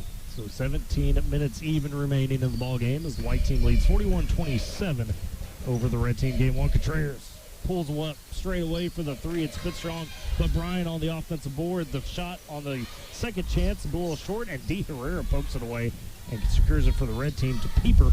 She pushes ahead to Holwick down the right side on the drive and gets the end one as Bryan a little late over the top. So holding the Holwick out of Wheeler, Texas with the buckets. I mean, Holwick, just a good move there. Just knowing the contact's coming from Bryan, she's going to try to block it and just go through the contact there. That she did. So 41-29, red team trying to cut this deficit. 16:37 remaining, and the free throw good from Holwick. So she's got her first 3 points of the night. As white team takes control back, Bartley across the timeline, right to left, front of us. Goes over to Meeker on the right wing. Dribbles around the top, looking towards the paint. The runner gets some contest from D. Herrera, forces the miss, and gets the board. Hands off to Drake for the red team. To the right wing. That's stolen away by Carly Martin. 2-on-2 the other way. Over to Contreras. Back to Martin. A little back and forth. Oh, the shot strong for Martin. Gets her on board. Finds Contreras underneath and gets the and one. So it was a nice two-girl game, and it results eventually in an and one for Haley Contreras. I mean, a beautiful sequence there once again, just playing it back and forth. Even though Martin couldn't get the shot to go the first time, still able to get an even better result, Tyler, possible. And it was. As Contreras with the N1, sinks the free throw. No, my apologies. Yes, she did not get, okay, she did get the N1 also. And they were standing around. Yeah. So 44-30. Nearly had an and-2 situation there, Tyler. Yeah. So 44-30, white team up, red team back with it. 16 minutes even remaining in the ball game. D. Herrera in the paint underneath, looking for space on Bryan. Can't get it. The shot a bit strong as Bryan with the board for the white squad. Good post defense there by Bryan, letting D. Herrera try to feel the area out, but Bryan able to still get the stop. Martin dishes it over to Contreras on left wing, walks it back out top of the key, trying to direct traffic. Sees the double team, the zone, as Barley gets it on the wing in the corner to Meeker, trying to bounce it down low. They find Contreras, her shot a bit wild, gets her on board though underneath, finds a flashing Meeker into the paint, her shot just off to the right side. Rebound collected for the red team by Jacobson. Pushes ahead down the baseline and draws the foul on the shot attempt. A good floater, just rimmed out. 2 shots for Jacobson. Looks like we'll have our mass substitutions after these free throws. As we got to do 5 for each team, so it's 4 stable. Jacobson, though, trying to get the red team back in it as she makes the first free throw. 44-31, white team leads over the red. 15-20 remaining in this first ball game. Here comes the mass substitutions for both squads. Jacobson will sub out after a free throw. It's always interesting seeing the hockey line style substitution style. Just very rare seeing the 5 players sitting over in a bench area. Well, the nice thing in the All-Star game, obviously the committee tries to get about 15 players on each, so you can do 5 and 5 on these substitutions pretty easily, and that goes down as Jacobson makes the second free throw, so she makes the pair. 44-32, white team leads over the red. 15-20 remaining in the ball game. As Jenkins takes it, cash to Wildcat. Owen Jenkins goes free throw line to Watson. Over left side to Bracy Nyberg. Hands off to Kemper post. Turpin product goes top of the key now to Dow. Out of Canton. Blair Dow. Dumps it down low to Nyberg again. Works out to Dow left wing. To Jenkins. Free throw line to Watson. Trying to find a cut. Jenkins. She didn't see it. Stolen away by Jacqueline Berry for the red team. A little bump from Bracy Nyberg. Again, those two went at it in the postseason, and that was a battle there. Ceiling was the favorable outcome, if you will. As Berry takes the inbounds, gives it to Kinley Gore. They dump it into Hartman, turns around, and Watson with the big stuff on Hartman. And I mean, just a great play there by Watson, knowing where to be, right place, right time, get the easy rejection. Ball does stay with the red team as they trail 44-32, 14-25 remaining in the ballgame. We'll have a media timeout at the 10-minute mark. As top of the key, Hartman goes right wing to Berry, trying to attack on Jenkins. Good defense there as she feeds it over to Walker, left corner. And hands off for the three from Easter, and it's a bit off the mark. Rebound, though, from Gore, finds a cutting Hartman, who hits the floater. So Addison Hartman, Mary Orlerette with the bucket. She's got three. Grace Nyberg the other way on the drive through some traffic, shot off the mark left side. Rebound taken by the red team. They trail by 10, 44-34. 13:50 remains in the game. Gore hands off to Walker. Dishes it to Easter. Left wing thinks about the three. To Barry, open on the baseline. A nice speed down to Hartman. Another bucket for Hartman from the right side. So she's got five quickly. As the red team claw on their way back in, 44-36, they trail White with it. The pass from Jenkins to Watson, stolen away by Gore. The hands are up. Barry, the other way in transition, kicks out to Walker in the left corner. Thought about the three, now takes it, and that off the side of the rim, but the rebound fought for underneath. Gore collects it for the red team. She finds a cut, and Barry, who's up off the glass and in from the left side. So Jacqueline Berry with the bucket, and the red team clawing again their way back. 44-38, they trail by 6. They were down by about 14 earlier. As Topsky Nyberg trying to find the answer on the three and nails it. The only problem trying to make a comeback, though, Tyler, is Nyberg has the ability to do that at any minute, and any mistake can turn the table back. It can, and speaking of mistake, unfortunately, Gore fired a bit too strong, looking for Barry in transition for the red team. So the white team gets it back, leading 47-38, 12:40 to go in the ballgame. Nyberg across the timeline, top the key, screen, received from Dow. Hands off to Kemper Post. Swings over to Dow, left wing. She drives, kicks it back out to post, inside to Watson. Watson attacking in the paint on Hartman, and woo, some heavy contact there. They've been battling all game long. That's a foul on Hartman. So Watson to the line for 2 free throws. I don't think you could foul out of the All-Star game, so I don't think Hartman's worrying there. I wonder if that's a challenge some years, Tyler. See how many fouls you can rack up if they're not going to foul anyone out. And Watson's first free throw does fall, so the white team back up. 48-38.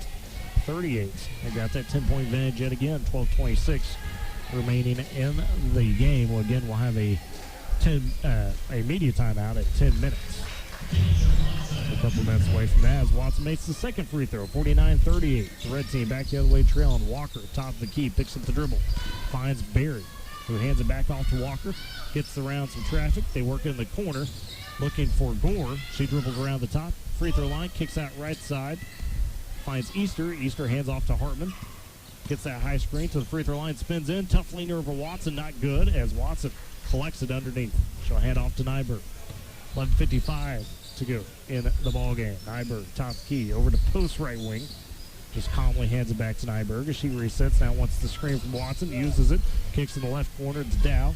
Back over to Nyberg. They find Watson underneath, but Nyberg takes it. Top of the key on the three. It just runs out. She was open. Easter collects the board. Red team trailing 49-38.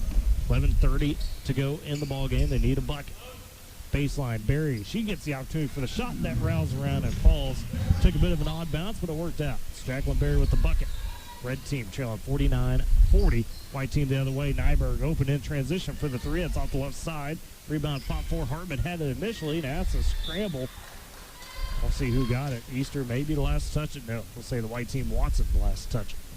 It's interesting to see, Tyler. Nyberg's starting to find her spots, just not falling right now, which is odd to say. Paid Walker for the red team. Walks up the court across the timeline. Dumps it quickly down to Hartman on the right block. Guarded tightly by Watson. Gets up underneath on the nice move. The and one. Wow. That was a little up and under from Hartman. Got Watson in the air and then drew the foul, made the baskets. I mean, just an absolutely beautiful move there. That's now 6 points in this quarter, half, however you want to call it, alone for Hartman. So Hartman looking for the and one free throw and gets it to fall. So 49-43, White leads, 10:55 remaining in the ball game. Again, we'll have a media timeout at 10 minutes.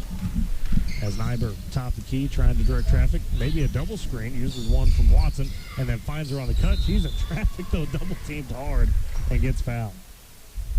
And it's a battle down there. They are trying to keep Watson off that glass, off the score. She'll go to the free throw line for 2 shots. Again, had just a phenomenal year at Guyman. 7+ 30-point games, or 7 30+ point games, I should say. So they're a little backwards against some of the top competition in the state. First free throw goes. as the white team makes it 50-43. The lead by 7 with 10:43 remaining in the ball game. Couple dribbles for Watson. Dip shoots the second free throw. That one good as well. She's been clean at the line. Makes it 51-43. White leads. Red with the possession back. Kinley Gore across the timeline, guarded by her former teammate, now I'd say, and Nyberg, who just kicks it away instantly. Two Wildcats going out of the ceiling.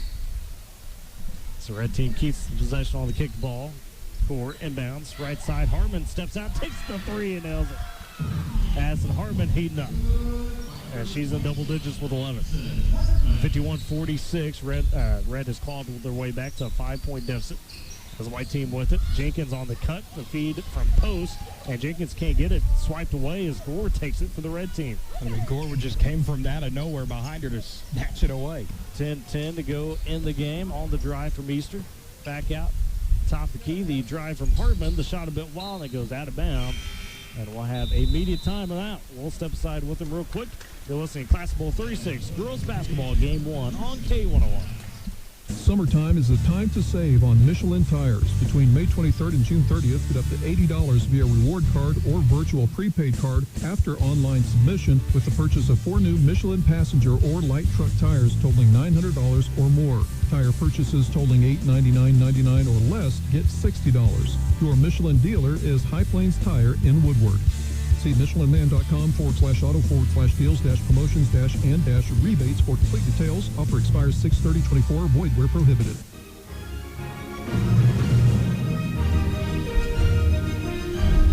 And back at Jimmy Peck Court, Boomer Fieldhouse. 10 minutes to go in game 1 of Classic Bowl 36 girls basketball. The white team leads 51-46 over the red squad. And Cade, what about we've seen? White's trying to pull away, but the red team keeps finding answers. Absolutely. Addison Hartman just continuing to fight back. 10 points already in this half. She is making it difficult for the difficult for the white team to try to pull away.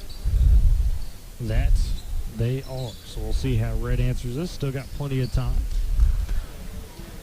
to work with. We'll see how white handles it. Again, in between games, we'll carry live the announcement of the Player of the Year, Coach of the Year, and the Scholarship Award winner.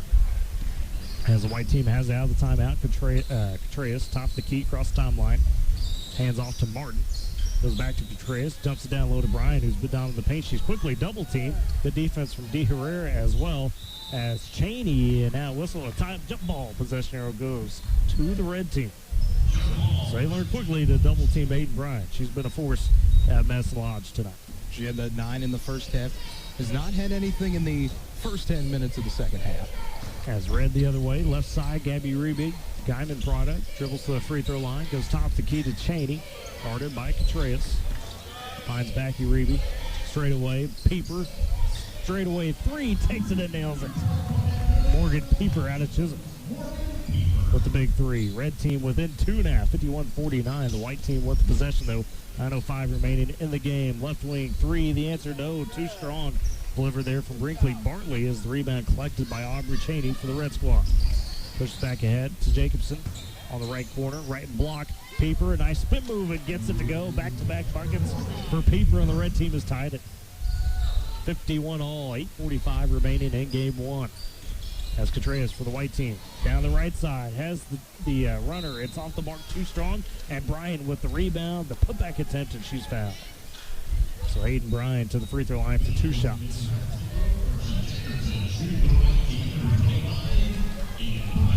So Bryan, as you mentioned earlier, 9 points in that first half. Trying to get to double digits on the free throws. First one, rounds around. It just leaves out. She leaned with it, trying to get it, Kay. I mean, that thing went everywhere but in. Everywhere but in, yes. So Bryan looking for the second free throw and nails it. So the white team retakes the lead, 52-51. Aiden Bryan with 10 points. Finally getting to that double-digit mark. Gabby Rebig, Guyman product for the red squad. With a nice dribble, top the key, goes right wing to Pieper. Looking inside to De Herrera on Bryan, gets it there. Off the high glass, right side, too strong. Bryan with the board after the good defense. She'll hand off to Contreras. Runs it across the timeline. Has it top the key on Rebig. Steps up, takes the 3. That just rims out. De Herrera with the board for the red team. And she'll hand off to Cheney out of O'Keene. Aubrey Cheney with the dribble. Top the key. 8:05 remaining in the ball game. As left side, Pieper attacking again to the block. The shot too strong. Rebound fought for Herrera with the putback, but it's a little off. And eventually taken by Aiden Bryan. The white team scoops it up with the 52-51 lead. Contreras down the left side. Guarded tightly by Pieper on the wing. Dumps into Bryan, turns. Gets Herrera in the air, puts up the runner. It just bounces out. I mean, that one just going off the back iron and once again kind of just slowly bouncing out. So Reeve for the red team with possession. Goes right side to Pieper, launches another three, but that's too strong. Rebound collected by Carly Martin for the white team. As she'll push ahead to Contreras. A strong Kansas representation right now on that white team. Contreras gets into the paint, the run-up floater over Herrera. Gets it to go. I mean, that's just a simple little teardrop. As Contreras with 10 in a row now, white team leads 54-51. Red team back the other way. Herrera in the paint over Bryan, a bit too strong. Again, good defense. Doesn't quite have the size, but has played tough underneath. As she gets the board, hands it calmly to Contreras. Haley Contreras across the timeline for the white team. Elbow to Bryan, turns around, rims out the shot. Good look, just didn't go. I mean, that's been the story of the second half so far for Bryan. 54-51. We'll have a substitution timeout real quick as we get down to these, final few minutes. You're going to see the coaches get a little bit more fast and in a hurry with some of those substitutions. We talked about the competitive nature. They still want to win. Absolutely. Well, who doesn't want to win? Right. So 54-51, white team leads, but the red team with the possession. 6:45 remains in the ballgame. Top the key, Reeve with goes to Holwick, the Willard, Texas product. She drives and draws the foul. The shot underneath the basket, no good, but Holwick with a nice take. As for the foul for the white team, it was Bartlett. So Holden Holwick to the line for two shots.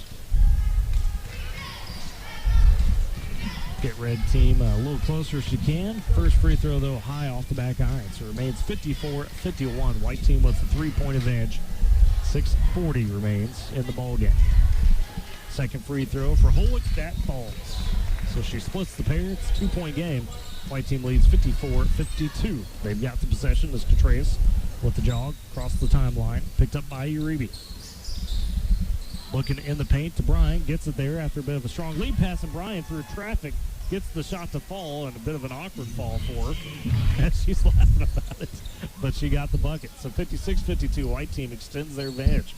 Red team back the other way. In the corner, Holwick launches the three, and that is off the mark. Rebound collected on the backside by Contreras for the white squad. Launches the pass in transition to Martin. Easy layup as Contreras saw her wide open.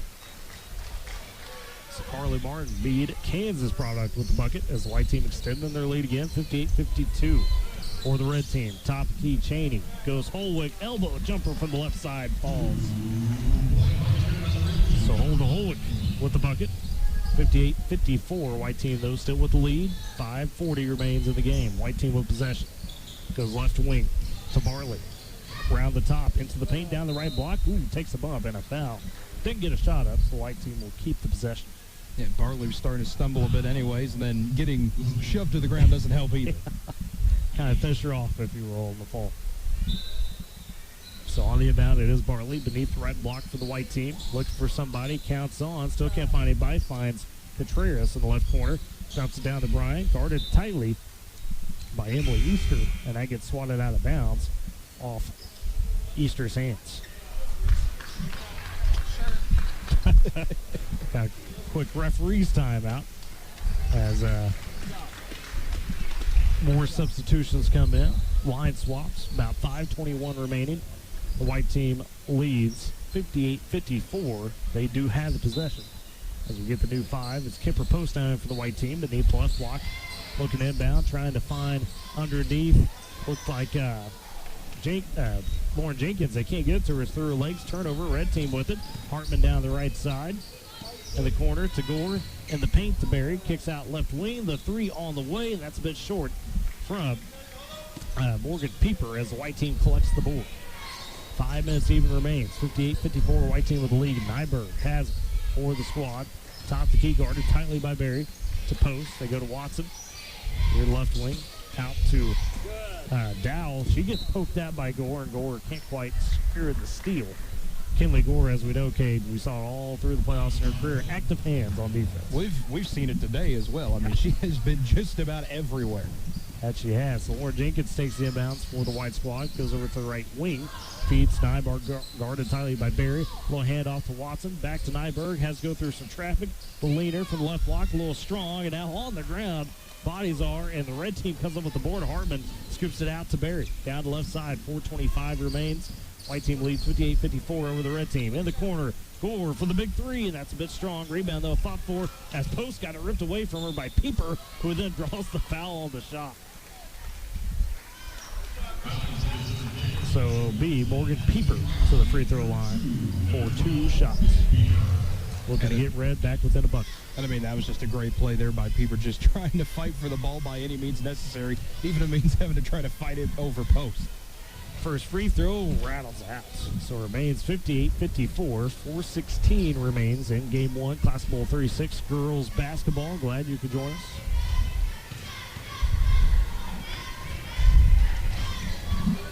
As the free throw also by Pieper off the mark, so she misses both.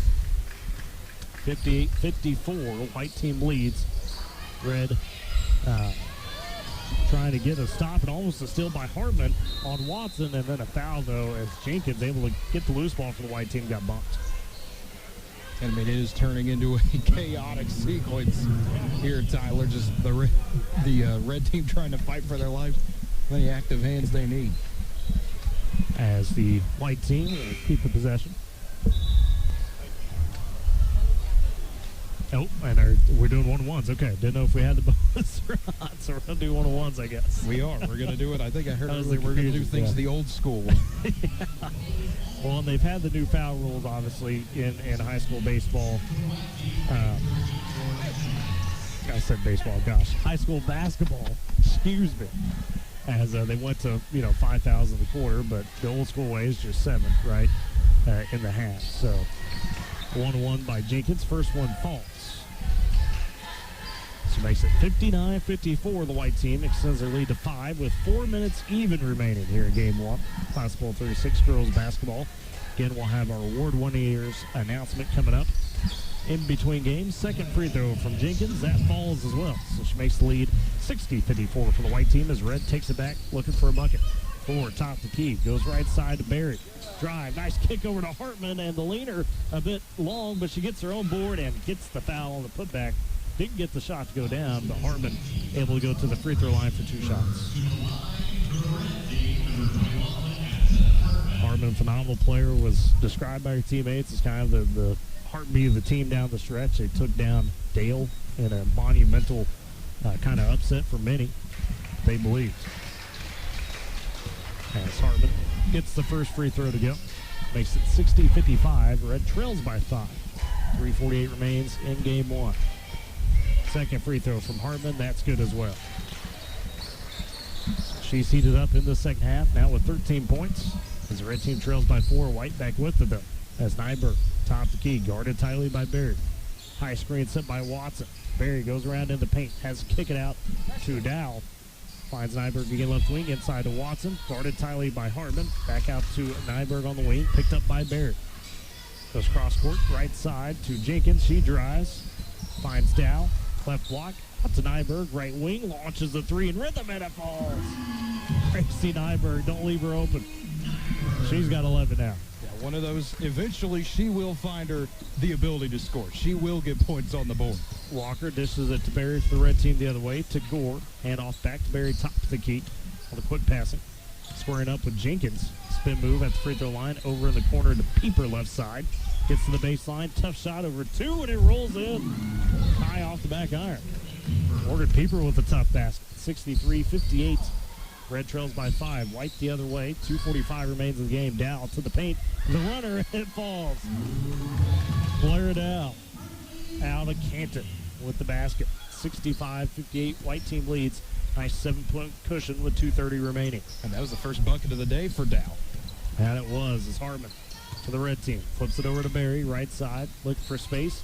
Finds Pieper. She's quickly double teamed. But turns, trying to get some space and fouled. She'll shoot 2 shots. As the shot was no good. So she'll have a crack at it, trying to pull the red team back within 5. As Dow subs out after her bucket gives way to Haley Contreras. That'll deliver. She's had a fantastic game as well. People trying to add to her total of 11. Excuse me. First free throw falls for her. Make it 12. And 65-59, red team trying to pull, white team leads. Red trying to pull within 5. Second free throw rattles out. No good. Rebound collected by Nyberg, but she stepped on the line on the board, and she knew it immediately. So the red team gets it right back. I mean, that is a brutal break, to say the least. It is. You get the big rebound, but you're on the baseline. So 65-59, red team trying to find their way back in with 2:20 left. Hartman takes the runner on the right side and rattles it in. Tough turnaround for Hartman. She's got 15, averages 15. 65-61. White team leads by 4. 2:05 remains. See if Contreras tries to hold it. There's no shot clock in the All-Star game. Contreras calmly with the dribble on the right wing. Picked up by Pieper. Gets a high screen from Watson. Directed traffic. Wants Nyberg to her, but can't hand it off. It's Berry with the tough defense. Contreras again around the top. Minute 45 remains in the game. Contreras drives, kicks over. 3 on the way from Jenkins, but it's swatted by Gore and saved by Berry for the red team. Gore pushes ahead. Red team trailing by 4. 65-61. Minute 35 remains. Top key Hartman wants to take it double team. Back out to Walker. Picked up by Post. Right wing to Pieper. Finds Hartman, the runner, off the right elbow, and sticks. Oh, it rolled around for a minute and just died in. So 2-point game, 65-63. White team with the slim lead. They've got the possession. Minute 15 remains. Nyberg guarded tightly by Berry on the left wing. Nyberg, get poked at. Some collision, and they say an offensive, or not offensive, but a loose ball foul on the white team. And that's 1-and-1s for the red. My goodness, Tyler. I mean, it has been another crazy few moments, and just like that, we got a 2-point game. Yeah, I thought it was 1-1, not the case. I thought they made the signal for 1-1, so I'm not sure. And now we're having a conversation about it. Okay, so they're giving it to red, and it's the inbound for red. There we go. As Gore flips into Walker, looking for the tie or the lead with 1:05 remaining. 65-63. Walker trying to find somebody in the post. It was Hartman. The ball's loose. White's got the possession. Jenkins has in the deep corner in trouble, and they say she traveled with it, trying to get the pass out. So the red team keeps possession after the near disaster of a turnover. When you get second chances like these, you have to take advantage of them. So Gore inbounds to Walker, right wing. Top the key to Berry. Left side to Easter. Gets the screen. Now sees pressure from Contreras. Forces the jump ball. This is a great play there by Contreras. Possession arrow keeps it to the red team. 52 seconds remains. 65-63. 2-point game as red trying to tie it up or take the lead. Walker gets the inbounds. Top the key to Easter, left side. Looking for somebody to find score. 45 seconds. Pressure tightly by Contreras. Gets the screen in the paint. Kicks out. Walker, right side. Hits a flashing Hartman for the leader, and it rolls in again. We're tied with 34 seconds. White team back the other way. 65 all. Nyberg on the right wing driving. Kicks out to Contreras. 28 seconds. Into the paint. The runner wide open. It rims out. Rebound loose. Picked up by Hartman of the red team. 20 seconds. Pushing ahead is Easter with 18. In the corner. Gore thought about it. Instead, drives. Hartman wants it. Yeah, but Hartman gets it. Triple team. The shot rolls in. It's an and one. Oh, my goodness. Oh, my goodness. In the paint.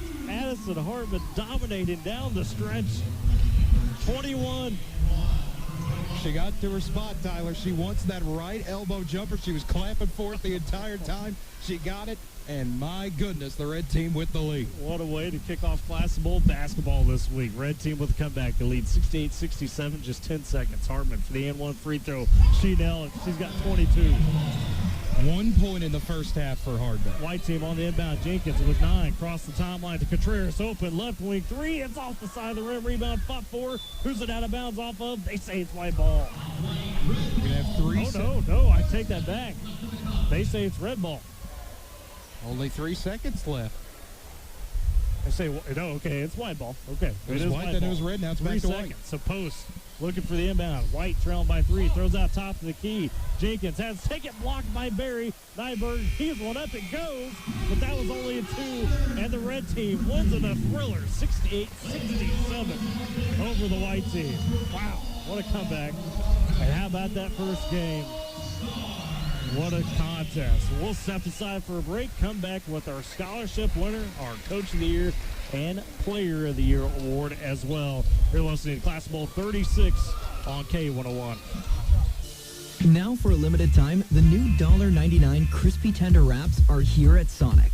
Who could deny a crispy chicken tender with bold flavors like hickory barbecue and cheesy Baja? And we can't forget the crisp lettuce and melty cheese to make the perfect bite. Wrap yourself up with some TLC, tender, love, and chicken for only $1.99. Sonic $1.99 crispy tender wraps. Tax not included, limited time only at participating Sonic drive-ins. You've probably noticed that a lot of your neighbors use Moore's Roofing for their roofing services. You know why? It's because Moore's Roofing is locally owned and operated, and they're right there when you need them. They're neighbors that you can trust. There's no gimmicks because it's a roofing company with over 45 years experience, reasonable prices, and quality workmanship. Guaranteed. Call the pros at Moore's Roofing today, 580-994-5417 for real professional answers. They're neighbors that you can trust.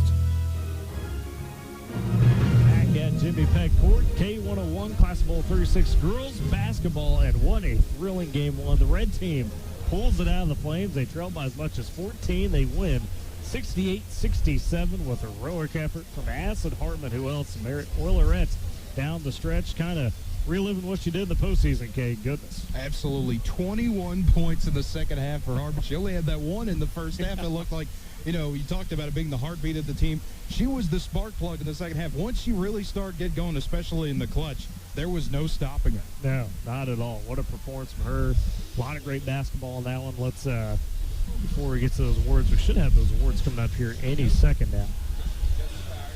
And while we'll do that, while we wait on that, I should say, run through the rest of the stats for us real quick as far as the scores that showed out. So, well, starting with the red team, Carson Jacobson finishing with 4. Holden Holwick had 6. Peyton Walker with 2. Morgan Pieper putting in 12.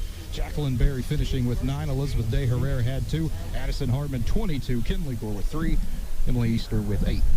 Okay, I think we're about ready for these announcements of the awards. And here's Matt Adair. It's time to give away some awards for this year's 101 Classic Bowl Girls Basketball Competition. First up, our first award is for Coach of the Year.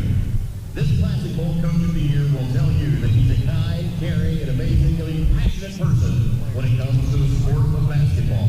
He's shown the ability to teach the game at a very high level while instilling confidence in his players to be all that they can, not only on the court, but in life.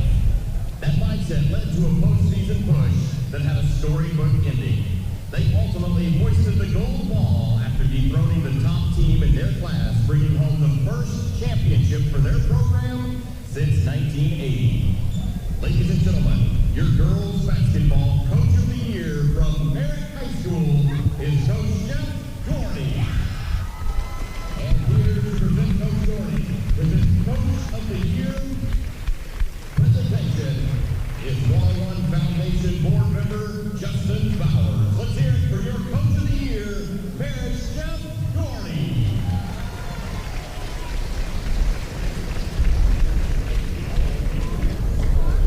Congratulations, Coach Gordy. And now on to the Player of the Year Awards. This year we're blessed to have 2 Players of the Year. This Classic Bowl Player of the Year is hard work personified. Her competitive spirit and drive to constantly improve was contagious among her teammates. Under the pressure of upholding the legacy of the past, this player delivered this season by earning her 3rd straight state championship while eclipsing the 2,000 career point mark. Your girls basketball Player of the Year, a Sealing Wildcat, Gracie Melbourne. And here to present Gracie with her Player of the Year trophy is the Director of Athletic Operations for the 101 Classic Bowl and 101 Classic Bowl Foundation Board Member, Leland Searcy.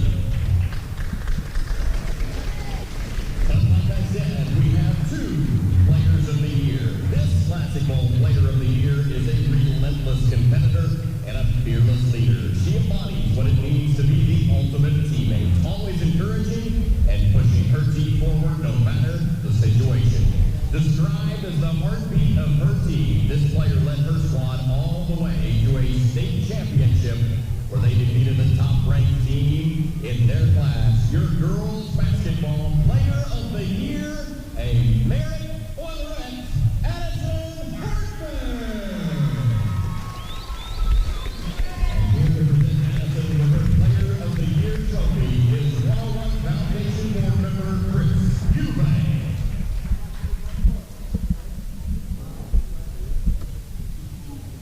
One more time, let's hear it for your 101 Classic Bowl players of the year, Gracie Nyberg and Addison Hartman. Our final presentation tonight is a very special one. The 101 Classic Bowl Foundation has long stressed the importance of those classroom achievements as well as what gets done in the athletic arena. The foundation was looking for someone who also excels academically, and this year's winner was at the top of her class. She maintained a perfect 4.0 GPA, active everywhere that those kids who know her best will simply tell you that she has the extraordinary drive to succeed in school, sports, work, and life.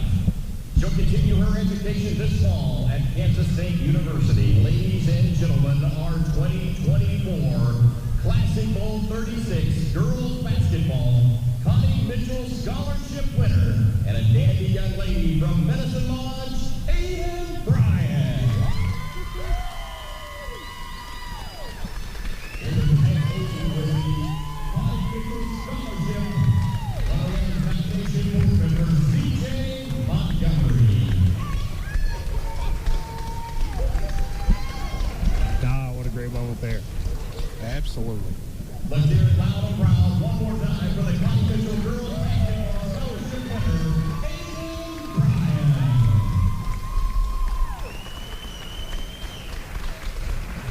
Her face, St. Bride's face, she did, you could tell as the description was going on, she was kind of like, oh, no, this can't be.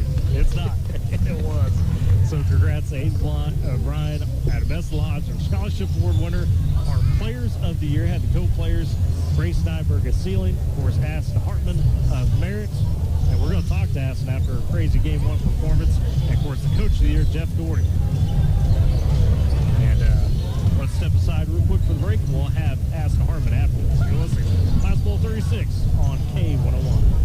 Summertime is the time to save on Michelin tires. Between May 23rd and June 30th, get up to $80 via reward card or virtual prepaid card after online submission with the purchase of 4 new Michelin passenger or light truck tires totaling $900 or more. Tire purchases totaling $899.99 or less get $60. Your Michelin dealer is High Plains Tire in Woodward. See michelinman.com/auto/deals-promotions-and-rebates for complete details. Offer expires 6/30/24. Void where prohibited. Back at Jimmy Peck Court, K101, Class Bowl 36 girls basketball. What a phenomenal Game 1 we had. The red team was at 68-67. Then we learned some award winners. Of course, the coach of the year went to Jeff Doherty of Merit. The scholarship winner, Aiden Bryan of Best Lodge. And the co-players of the year, Gracie Nyberg and Aston Hartman. And we've actually got Aston with us right now. And Aston, BK, described it as simply this. That performance we just saw, 22 points, kind of mirrored what you did in the playoffs. I mean, there was moments like that all throughout. You said, hey, give me the ball and I'll take you through. I mean, talk about just that game and how fun that was for you. It was fun. I like playing with different girls. It was a good experience, I think. Yeah. Some fierce competition out there as well. Yeah. Or scholarship winner, you kind of were banging elbows with her. Serious out of Medicine Lodge here, but just reflecting back on the player of the year now, for you, what does this mean? I mean, you guys, we talked about it, first championship for the program, girls wise, since 1980. Yeah. That was a dream run for you guys, and to cap it off with the Class Bowl, what does that kind of mean? It means a lot. I worked hard all season. We all did.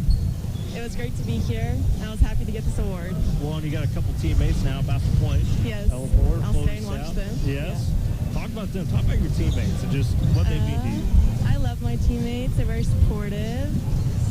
Ella, you can always trust her, always depend on her. Chloe is the best height man you could ask for. And then your coach, Coach Story, got to play under him there and Well get that served. win. Yeah. Talk about Coach Story a little bit and what he brings through. He's an amazing coach. Best coach I could ask for. Yeah. Absolutely. Well, hey, thanks for coming out. Congratulations on the work. Congrats on a Thank you. fantastic game. Thank you. Now, as the Department of Merit taking home the Co-Player of the Year, as well as getting the big Game 1 win with her crazy finish down the stretch there. Fun to watch. We'll step aside for their break. On the other side, we'll get you ready for Game 2 here at Class Ball 36 Girls Basketball. K101. You've probably noticed that a lot of your neighbors use Moore's Roofing for their roofing services. You know why? It's because Moore's Roofing is locally owned and operated, and they're right there when you need them. They're neighbors that you can trust. There's no gimmicks because it's a roofing company with over 45 years experience, reasonable prices, and quality workmanship. Guaranteed. Call the pros at Moore's Roofing today, 580-994-5417 for real professional answers. They're neighbors that you can trust. From Boomer Fieldhouse on the campus of Woodward High School, this is Classic Bowl Girls Basketball, Game 2. Featuring the red team, coached by Greg Uribe from Moreland, against the white team, coached by Drummond's Kylie Vestal. Here now with all the action of tonight's Game 2, our sports broadcasters Tyler Riggs and Cade Kennedy. Hello, welcome back to Jimmy Peck Court, Boomer Fieldhouse, as we get set for Game 2 of our Class Ball 36 Girls Basketball presentation. And as mentioned there, Coach Greg Ruby of Moreland, coaching the red squad for this one, and Kylie Vestal of Drummond for the white team.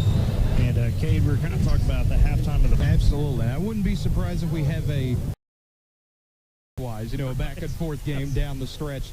I don't know if we can top the excitement of that first one, having the big comeback there, but I'm sure they'll give it a go. Talent you're going to talk about, you mentioned Abby Swart playing for the red team, the Omega representative, had a also storybook ending, if you will, taking her team to a state championship, was tournament MVP, was phenomenal in that. Got some Fairview representation, Mallory Reams, as well as on the white squad, Macy Nightingale. And so you get some teammates balance, Woodward teammates balance, Riley Moore going against Jocelyn Treese tonight. That'll be a lot of fun.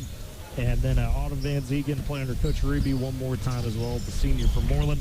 Who's a couple other players you might be looking forward tonight in this game too, Kate? Oh, really? I mean, it's one of those, it's kind of hard to say, when everyone is so talented. But, I mean, talked about Abby Swart already a little bit. I'm excited to see how some of the Lady Jackets play tonight. You have Mallory Reams, you have Macy Nightingale as well. I'm excited to see really how everyone goes at it. And our kind of the Coach of the Year, Co-Player of the Year, her teammates, and Coach Doherty's girls, Ella Porter, going against Chloe Stout tonight. That should be a lot of fun as well. And we got Mr.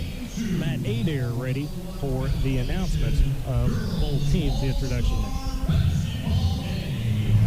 The teams for both our games this evening. First, representing the red team from Fairview High School, number 0, Mallory Reed. From Merritt High School, number 2, Ella Porter. Representing Leedy High School, number 3, Avery Clearlock. From Lomega High School, number 5, Abby Swart.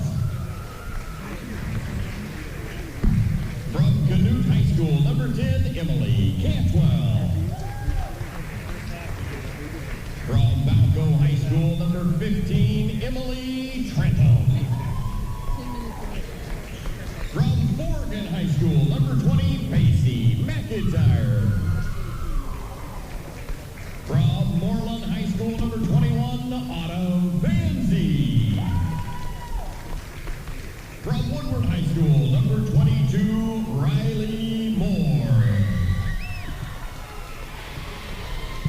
From Sealing High School, number 23, Isabella Hammonds. From Garber High School, number 24, Leila Washington. From Tologa High School, number 25, Grace Gore. And from Buffalo High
School, number 25, Shannon Ayers. From Sealing High School, number 33, Ariana Whetstone. And from Laverne High School, number 35, Angela Creed. And your white team coach from Drummond High School is Kylie Vestal Bonsu. Ladies and gentlemen, let's have a big round of applause for all of your 101 All-Stars. And speaking of stars, our referees for tonight's contest will include Rick Michoud, Jamie Osterhaus, and Chris Cameron. Good luck, ladies. And there was your introductions of both squads for the red and white team. Game 2 about to get underway here in just a minute or two. As before we get going, we want to thank High Plains Tire, our all-sports sponsor. High Plains Tire, 2220, Main Street in Woodward. That's where your dollar goes further at High Plains. Shout out to them for being an all-sport sponsor with us for Classic Bowl 36. As these teams getting set, about to be out of their final huddle. Looks like the red team ready to go, if you will. Looks like, no surprise, Leela Washington, the Garber standout. Going to tip it off for the red team. For the white team, Silly Wildcat, Ariana Whetstone, 3-time state champion. As the red team going right to left in front of us, the left team going left to right in front of us. That's from the floor's table perspective. There's the whistle, ball in the air, and the game underway for game 2. Here in Class Bowl 36 girls basketball, the red team secures it. Washington has it. Top of the key, guarded by Whetstone.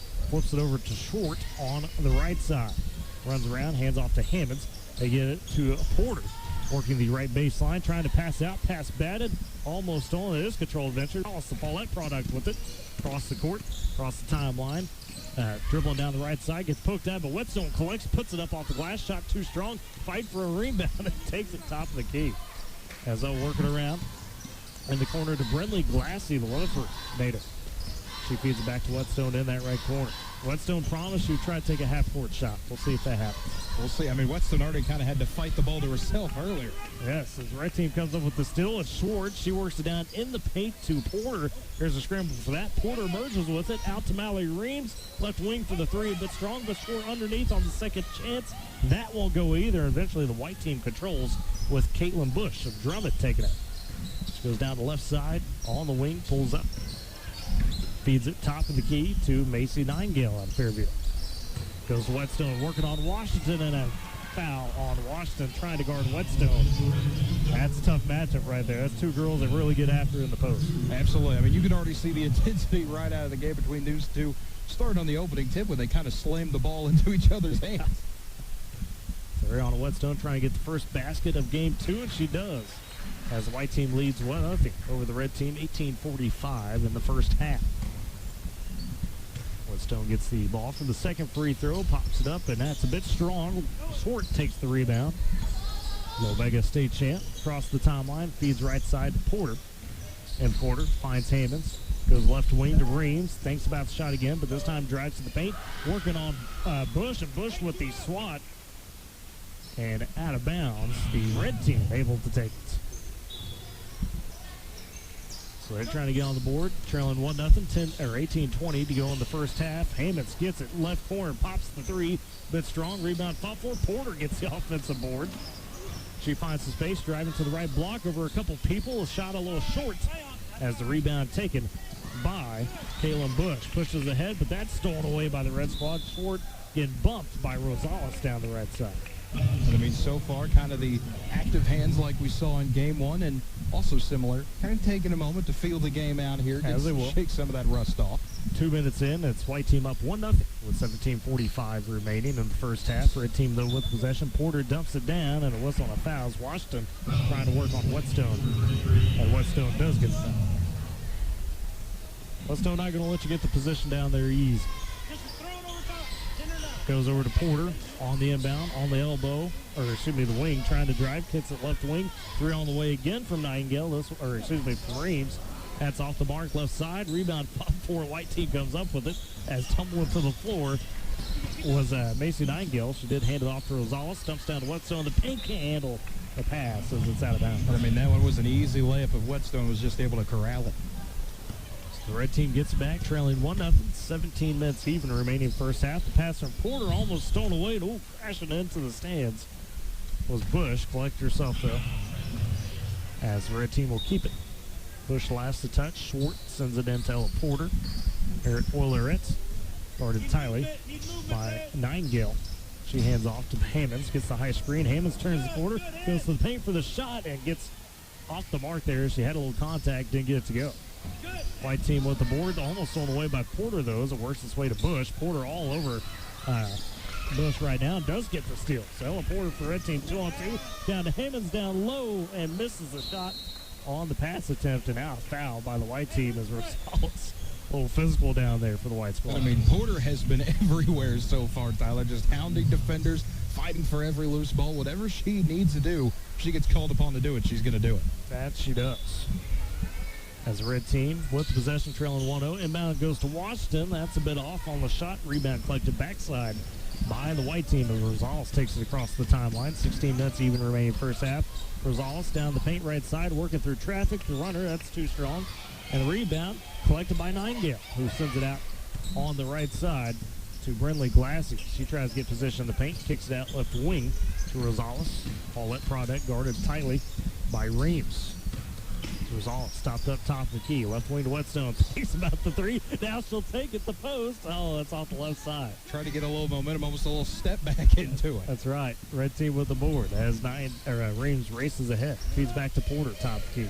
Thinks about the shot. Now sizes up Nightingale. Flips over to Hammonds. Left wing to Schwartz. She launches the three, and that's a bit off wayward. Still 1-0 the white team. Been a slow offensive start for both squads. Almost 15-minute mark here. We'll see substitutions coming for both teams. As the white team with it, Nightingale down to Whetstone. Coach Ruby telling the squad to go score. As Whetstone can't get the shot to go down. He goes out of bounds and we'll have the substitutions. So Whetstone underneath working hard. Couldn't get the shot to fall. We'll need to see those mass substitutions now for both teams. New 5 there. As the red team takes the possession, the inbound. Avery Curlock, leading Product. She'll feed in to Emily Cantwell of Canute. Cross timeline for the red team. Top of the key. Cantwell feeds over to Curlock, trying to feed it back, but stolen away by Carson Schombacher Cherokee. On the fast break, it just rims out the layup. Rebound, though, collected underneath by Aubrey Bridges of Watauga. And the shot a little off from Jocelyn Tree. She wanted it from the wing, laughing about it. I mean, the good defense continues, Ty. Emily Trent of Baco takes it for the red team. Feeds to Autumn Van Zee. Moreland player as she tries to get in the paint. That's ripped away and stolen, though. Treese comes up with it for the white squad. Down the right side. Feeds way to Rivas. And then they take the shot, and that falls for Emily Cantwell. So the Canute player gets the bucket for the white team. They now lead 4-0. 4:15 to go in the first half. As the red team the other way. 3 on the way. The answer, no. That was, that was Autumn Van Zee trying to get the answer. Did not. Red team comes away with the board, though, as Cantwell takes it.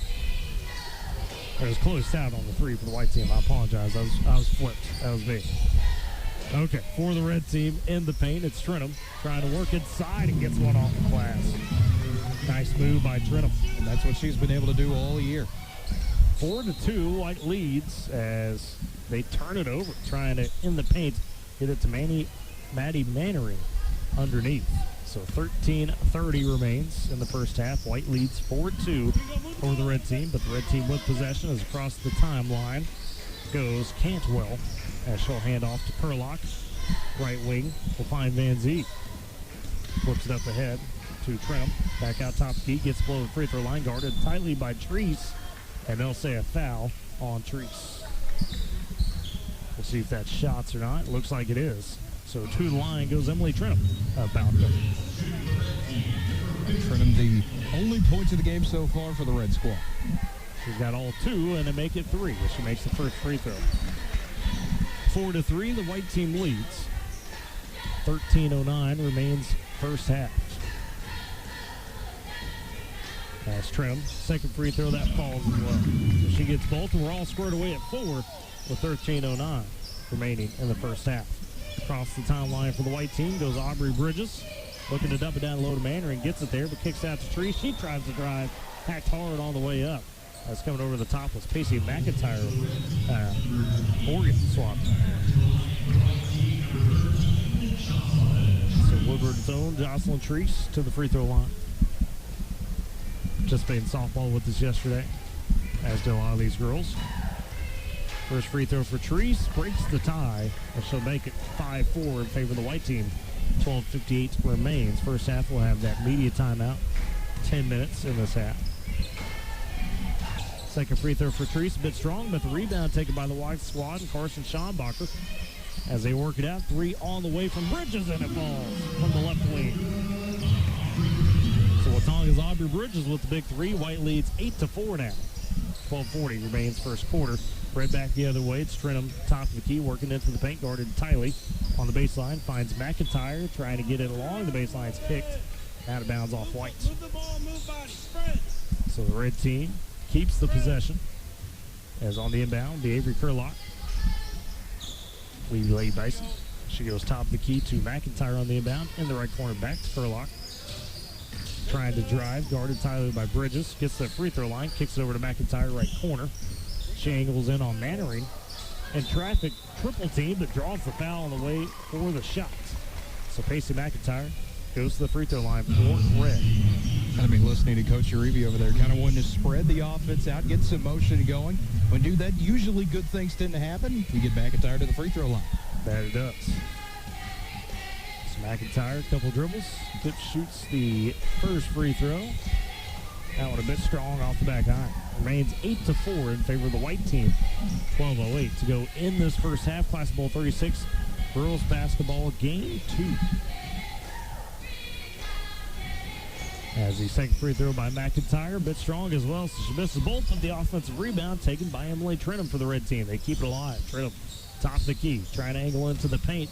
The high dribble, turns around with the jumper, and that's a bit wayward. Touched slightly by the white team. Now the ball loose in transition on the pass, thrown away by Curlock. Red team gets back, 2-1 the other way. Dishes down on the baseline. The shot by Van Seed just a bit off. The white team comes away with it. Schombacher for the white team in transition, floats one up, and that's off as well. Rebound, though, underneath by Bridges on the baseline, and she's double-teamed. They got the foul. They do. A little bit of chaos there. A little bit. Just back and forth. That's the energy you like to see, though. Carrying over from what we saw in game 1. White team leads 8-4, 11:25 remaining in the half. They have possession. As looking to inbound for the white squad is Bridges. Gets it out to Chloe Stout, right wing, top of the key to Schombacher. Looking to drive in the corner, finds Bridges for another three. That one well short, though, and trying to throw it off the opposing player was Stout. Couldn't quite do it, though. So the red team gets it back. 5 minutes even remaining in the half. The white team leads 8-4 over the red in this defensive battle so far. Red, though, with possession, left wing on the drive. It is Cantwell trying to get the shot a bit off, and on the loose ball, a foul, I think. Yeah, as Trentham collided with Bridges there, that kind of took it to the mouth. She kind of, her face leaned into the body, so trying to get the loose ball. That's been the nature of this game so far, Tyler, though, a bit physical. And Trees for the white team, right corner for three, too strong. As the red team takes it back, 10:25 remaining first half. White team, though, with the lead, 8-4. Red team with the answer, maybe. Trentham for three straight away. It's off the mark. Rebound taken by Cantwell, who's guarded by Stout. 10-on-10 there. Cantwell trying to dump it inside to Trentham. That's swatted away initially by Treese, and then a foul from Stout. And we'll have our media timeout. So we'll step aside with them. You're listening to Class Bowl 36, girls basketball on K101. You've probably noticed that a lot of your neighbors use Moore's Roofing for their roofing services. You know why? It's because Moore's Roofing is locally owned and operated, and they're right there when you need them. They're neighbors that you can trust. There's no gimmicks because it's a roofing company with over 45 years experience, reasonable prices, and quality workmanship. Guaranteed. Call the pros at Moore's Roofing today, 580-994-5417 for real professional answers. They're neighbors that you can trust. And back at Jimmy Peck Court, Boomer Fieldhouse. Tyler Reese, KK with you. Class Bowl 36 girls basketball game 2. Cade, first 10 minutes, bit of a defensive battle as White leads 8-4 over the red team. A bit of a defensive battle. I was a bit generous there. I mean, 12 combined points in 10 minutes. That is what you call a slugfest. Both defenses really getting after it. I mean, that's what it's been.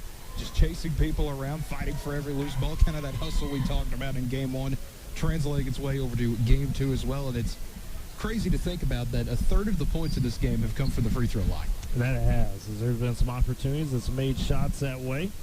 As far as your scoring leaders, it looks like Chloe Stout made that 3 earlier. She's got 3, and it's Aubrey Bridges made a 3 for White team as well. Bridges of Watauga. So, it's your scoring leaders there. They've combined for 6 of the 12 points overall. As out of the timeout, red team has the possession. We've seen the substitutions now. Short, one bound to Ella Porter. There it's Oileritz. As Porter goes left wing to Riley Moore, Woodard product. As they go baseline over to Aston Clark out of Buffalo. Finds top key Porter. Tries to drive back out to Clark. Takes the 3 from the right side. Just off the mark. Rebound fought for between teammates. Getting together was Ayers and Angela Creed. Shannon Ayers, Angela Creed. White team eventually takes the rebound. Raina Rosales Follett with it. Across the timeline. Top key driving on Swartz and traveled with it. Slid a little bit. Rick Michaud looked at the red team and said, hey, make sure it's, and he said, is it a travel? And they said, of course. Oh, man. So the red team gets it back. White team, though, still lead 8-4. Top of the key. Porter with it for the red squad. Started by Ayers. Goes out to Swart. Takes the 3. Took a bit of a shot as well afterwards. The 3 a bit strong, but Porter with the backside rebound. Keeping it alive for the red team. Dumps down to Clark in the paint. Her shot a bit strong as well. Rebound again by the red team. Riley Moore. She'll put up the right baseline jumper. That's a bit strong. Rebound eventually taken by the white squad. Shannon Ayers of Hammond. Ayers trying to get to Rosales. She has to save it into the crowd. Back to Porter, and a blocking foul. Porter kind of trucked her over. It's physical. It absolutely is. I mean, that's the kind of game you like to see, though, Tyler. Everybody getting involved, even if they're not, scoring or playmaking, they're going to be bringing it on the defensive side. So still 8-4 in favor of the white team. Red with it. 8:36 to go in the first half. Swart, the inbound for the red team. In the right corner to Clark. Back to Swart. Dumping it down low. Looking for Grace Gore. Her shot a bit wayward. Rosales takes the rebound. She's trying to go coast to coast and gets swatted away from. She had 3 defenders on it. So white team keeps the possession. 8:13 remains in the half. They lead 8-4. As inbounding is Desi Santana out of Buffalo for the white team. Playing against her teammate, Aston Clark. She sends it out to Ayers on the left baseline. Ayers picks up the dribble. Finds Rosales. Free throw line up and under on Short. Short with the stuff. She'll get the rebound. She'll push. It's a 3-on-2 for the red team. Short into the paint. Up under on the layup. Good block there from Ayers, but the fall through and the bucket. As Clark comes through with it. So the Buffalo product with the basket and the and one. I mean, it's just a great play there by Clark. Just following the shot, waiting for the moment, catch, get fouled, get the easy 2. Her first basket of the game. 8-6, Red trails. The free throw by Clark, a bit wayward, and a fight between white team teammates as Rosales was trying to fly in there on Ayers, and they're laughing at each other as that goes. Nope, they say it was knocked out by Red. Okay. Making sure that's what it is. Oh, no, okay. They changed call. You're right the first time. I was trusting my gut there. I wasn't trying to overrule the officials. So they say it's red ball after the bump between the teammates. And they're having another conversation. Red team trying to tie it up. We'll take the lead. They trail 8-6 to the white team. 7:32 in the first half to go. Swart looking inbound beneath left block. Cuts in. Clark there off the glass and in. Aston Clark back-to-back buckets. And we're tied 8-all. As the white team pushes ahead, Santana over in the left wing to Ayers, trying to bounce it down to Creed, and that is miscommunication. Out of bounds, back to the red team. And that was good defense by Clark. They're kind of to hide Creed, make sure she couldn't really get anywhere to their ball. And Swart tries to take the quick 3, but Rosales, I believe, with the block. It was either her or Ayers for the white team. They get the quick rebound. Not often you see Abby Swart blocked on a 3. As Rosales tops the key for the white team, takes it and nails it. The Follett product making the big 3. Raina Rosales as the white retakes the lead, 11-8. 6:50 to go first half. Red with it, trailing by 3. Short, top key. Over the Clark left wing. Looking for somebody. Bounces back to Short. She attacks the paint. Flips it behind her to Ella Porter as they work it around to Gore. Steps in. Oh, breaks some ankles and makes the shot. Not Desi Santana on the move and nails the jumper.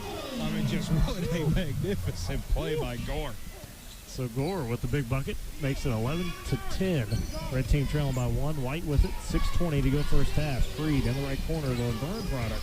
Poked at by Short. Collecting it, though, is Ayers. Ayers on the right wing, guarded tightly by Porter. You hear the loudness from the red team. 3 all the way from Santana, looking for the answer. That's a bit strong. Rebound fought for. The white team trying to get it.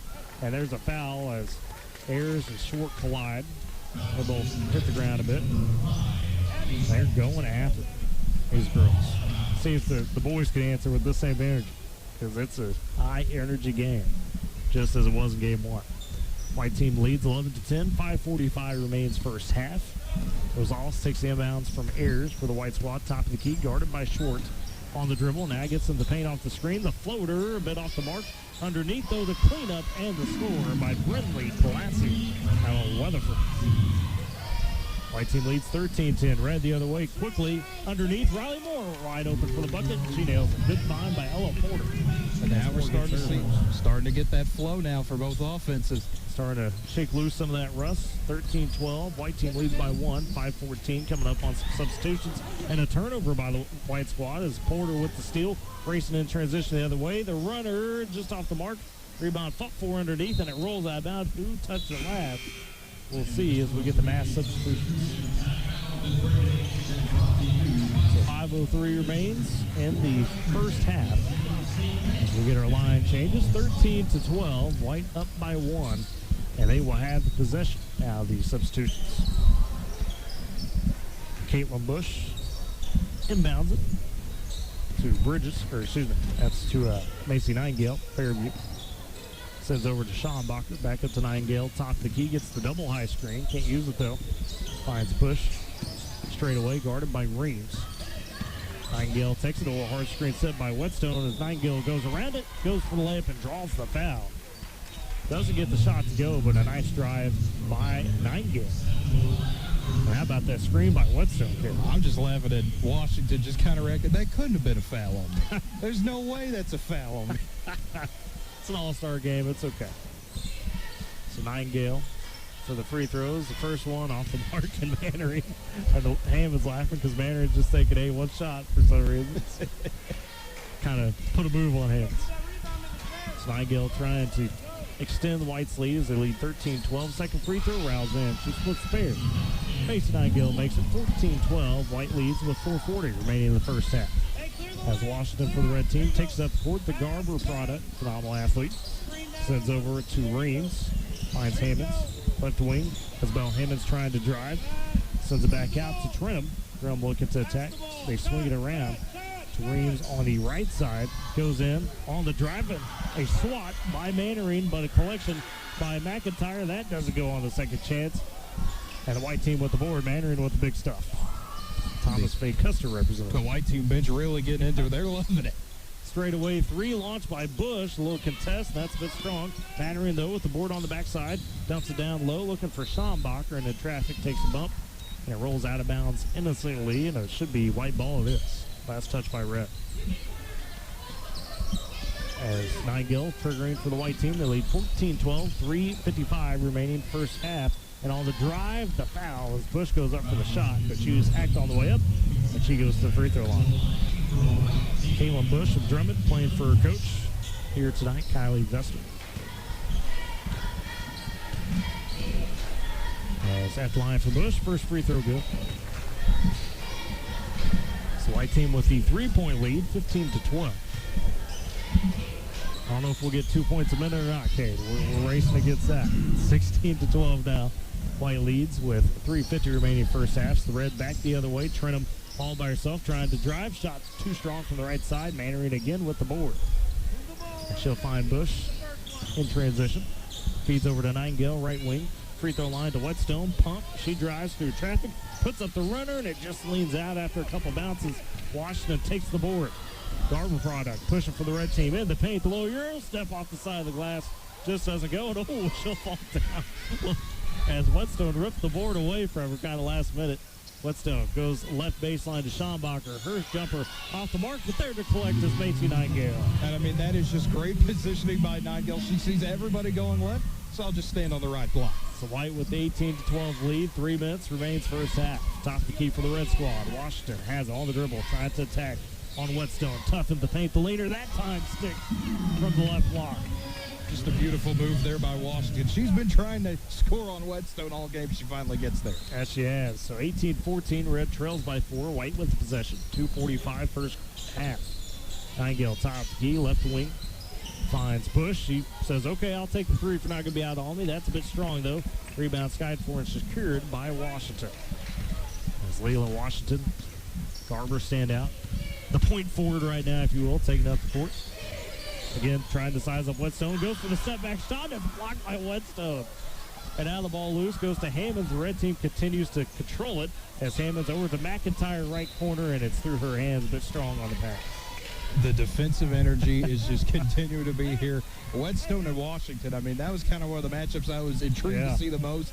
It is delivered time. It is. I love Washington saying, okay, let's clear out a little bit, some ISO, and Whetstone had the answer. I mean, already had the point forward ability going. Why not try a few step back? And a pass by Nightingale, tip stolen away by the red team. Hammonds comes up with it, flips it ahead to Trenum. Euro step in the lane. That shot a bit wild as she took some contact. Gets her on board, though, in the paint. Still with the dribble from the right block, and Mannering on her tight. That's a block. The white team comes up with it, pushing ahead. Nightingale too strong for Schombacher. So it goes out of bounds back to the red team as they trail 18-14 with a minute 53 remaining in the game, first half of the game. Hammonds top the key for the red squad. Thought about a shot, instead dumps into Trenum, working on Schombacher. The floater, the hook shot, but off the mark. Rebound taken by Mannering. The white team pushes back ahead as Bush drives down the left side and draws the foul, going by a couple defenders. Looks like she'll go to the line for 2 free throws. Caitlin Bush will try to push ahead.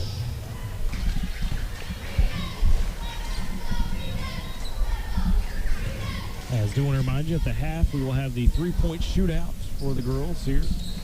The free throws by Bush off the mark, so 19-14. White leads, minute 30 to go in the half. It's red team with it. Left side, going around the top. Ream steps back, free throw line for the jumper. A little short rebound scooped up by Mannering. She'll feed over to Nightingale. Ahead to Schombacher, left side. Trying to drive, puts up the runner, and that's a bit strong as well. From the mid-range, rebound taken by Nightingale, though. Kicks out to Bush, right wing three. Solid. That one you could just tell was going to go in, Tyler. It was clean, 22-14. White on top. Washington trying to get her own shot and step back three, a little short. So 55 seconds to go in the first half. White leads 22-14, looking for the 10-plus point advantage. Nightingale this time right wing, same spot. It goes. Back-to-back threes for White. And they lead 25-14 with 40 seconds remaining in the half. I mean, that was just another pure nothing but net. And it was. 2 splashes from the same spot, different players. Washington left wing trying to bounce it down the paint. That's stolen away those as Bush stepped in front of it. It's White with the control, calmly. Nightingale with the dribble. At a fair view, 25 seconds remains first half. Nightingale flips it over to Bush, right side. Dumps it down to Mannering on the block. Guard tightly by McIntyre. Gives it to Whetstone. 16 seconds, little pump fake, little drive. Washington with the block, though. So she answers with their own block. It was interesting to see kind of the facial expression on what. Okay, you were going to go one-on-one with me? Think again. They're battling. As White keeps possession, 13 seconds remains in the half, 25-14. Nightingale looking for somebody beneath left block, counts on. Eventually finds Schombacher, bounces back to Nightingale in the corner, left side. She takes a little bump, 8 seconds. Back over to Schombacher in the paint with 5, trying to find space. Dumps it down to Mannering, turns at the near buzzer, nails the shot. There is the buzzer. It's the White team with a big run to end the first half as they lead 27-14 at the break. We'll step aside, come back with the 3-point contest for the girls. Basketball 36, girls basketball on K101. You've probably noticed that a lot of your neighbors use Moore's Roofing for their roofing services. You know why? It's because Moore's Roofing is locally owned and operated, and they're right there when you need them. They're neighbors that you can trust. There's no gimmicks because it's a roofing company with over 45 years experience, reasonable prices, and quality workmanship. Guaranteed. Call the pros at Moore's Roofing today, 580-994-5417 for real professional answers. They're neighbors that you can trust. And back to Jimmy Peck Court. K101 Class Bowl 36. Girls basketball game 2 as we're at the half. The white team leads red team 27-14. And we reintroduced to the cheerleaders. That was all at the halftime of game 1. So about to form a routine. Again, if you haven't tuned in already on YouTube, you can go to @ClassicBowl7934. Type that into YouTube with the @ all together, lowercase, and you can find our YouTube stream there. The Classic Bowl YouTube stream. Shout out to Kyler and Max working that tonight for us, doing a great job. Paid at the half here. What do we got point totals wise? Well, starting with the white team, Chloe Stout with 3. Caitlin Bush already putting up 6. Aubrey Bridges has 3. Jocelyn Treese with 1. Macy Nightingale has 6. Renia Rosales with 3. Brinley Glassy has 2. Maddie Mannering with 2 as well. Ariana Whetstone has 1. Look at totals for the red team. It's Emily Trenum with 4. Riley Moore has 2. Leila Washington with 2 as well. Grace Gore also contributing with 2. And Addison Clark with 4. Here's your point totals for both squads. And as mentioned, we've had 3-point contest here in a minute as the cheerleaders do their routine, of course. Great job by Mackenzie Shkoda, as he always does, heading that up to Classic Bowl. There's a lot of participation there from the Tri-State with those cheerleaders. Of course, the band as well. They'll be checking in soon, the album. It'll be Thursday for that. And get ready for that monumental halftime performance. That should be spectacular. We're talking, obviously, the full band directed by Dr. Frank Trace of Kansas State. They'll play a couple of popular songs. They'll probably have McQueen, Tusk as well. And then we'll hear the Wabash Cannibal. And I'm excited to see it. The band always, when they come now, there's always just such a great medley. Sorry. Yeah, it's always the when the band comes out, that's always a nice thing. I always hear, knowing people that work at Northwestern, they just love it because they get music to listen to as they walk around campus. You can hear it from Ranger Field all the way on Northwestern's campus. It's always great to hear. And Northwestern's been hosting the band for the last couple of years, doing a fantastic job of that. Big shout out to them. And looking forward to that halftime show. We'll see the band, of course, and I mentioned earlier, fireworks, drone show to follow. That will be special as they get getting the balls out here for the halftime 3-point contest. Justin Bauer, Leland Searcy, part of the Classic Bowl staff, as well as Woodward Athletic Director David Norton helping out. And so now we'll see who our participants will be there. Looks like at least maybe Grace Gore potentially. As the participants supposed to make their way to half court. Looks like Abby Short, Grace Gore for the red team. Going through the rules, we've got about a minute on the clock is what each one will be. Maybe they'll go 90 seconds. We'll see. So it looks like Grace Gore, Abby Schwartz, Lauren Jenkins, Cash, Brace Nyberg, no surprise there. Maybe Kinley Gore and Paige Walker. As we'll turn over to Matt Aiden. It's on the clock. There are 5 shooting locations across the court with 5 balls at each location. Each 3-pointer made is worth 1 point, except the last ball in the rack is a 101 Foundation money ball, and it's worth 2. So keep track along with us. Our first contestant from Kingfisher High School, representing the white team in game 1, Peyton Walker. Excuse me, red team in game 1, Peyton Walker. So Peyton Walker going to take the first strike out. Give her a big round of applause as Peyton gets ready to take it to the line. 90 seconds for it to try to Let's give her a big expect. round of applause as Peyton gets ready to go to the line.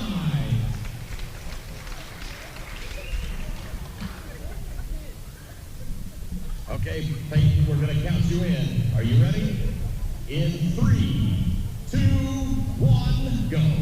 And Peyton's off and away to start her journey. First one a bit strong. Second one, that's off the mark as well. Got to get loose again after playing game 1. Third one, a miss.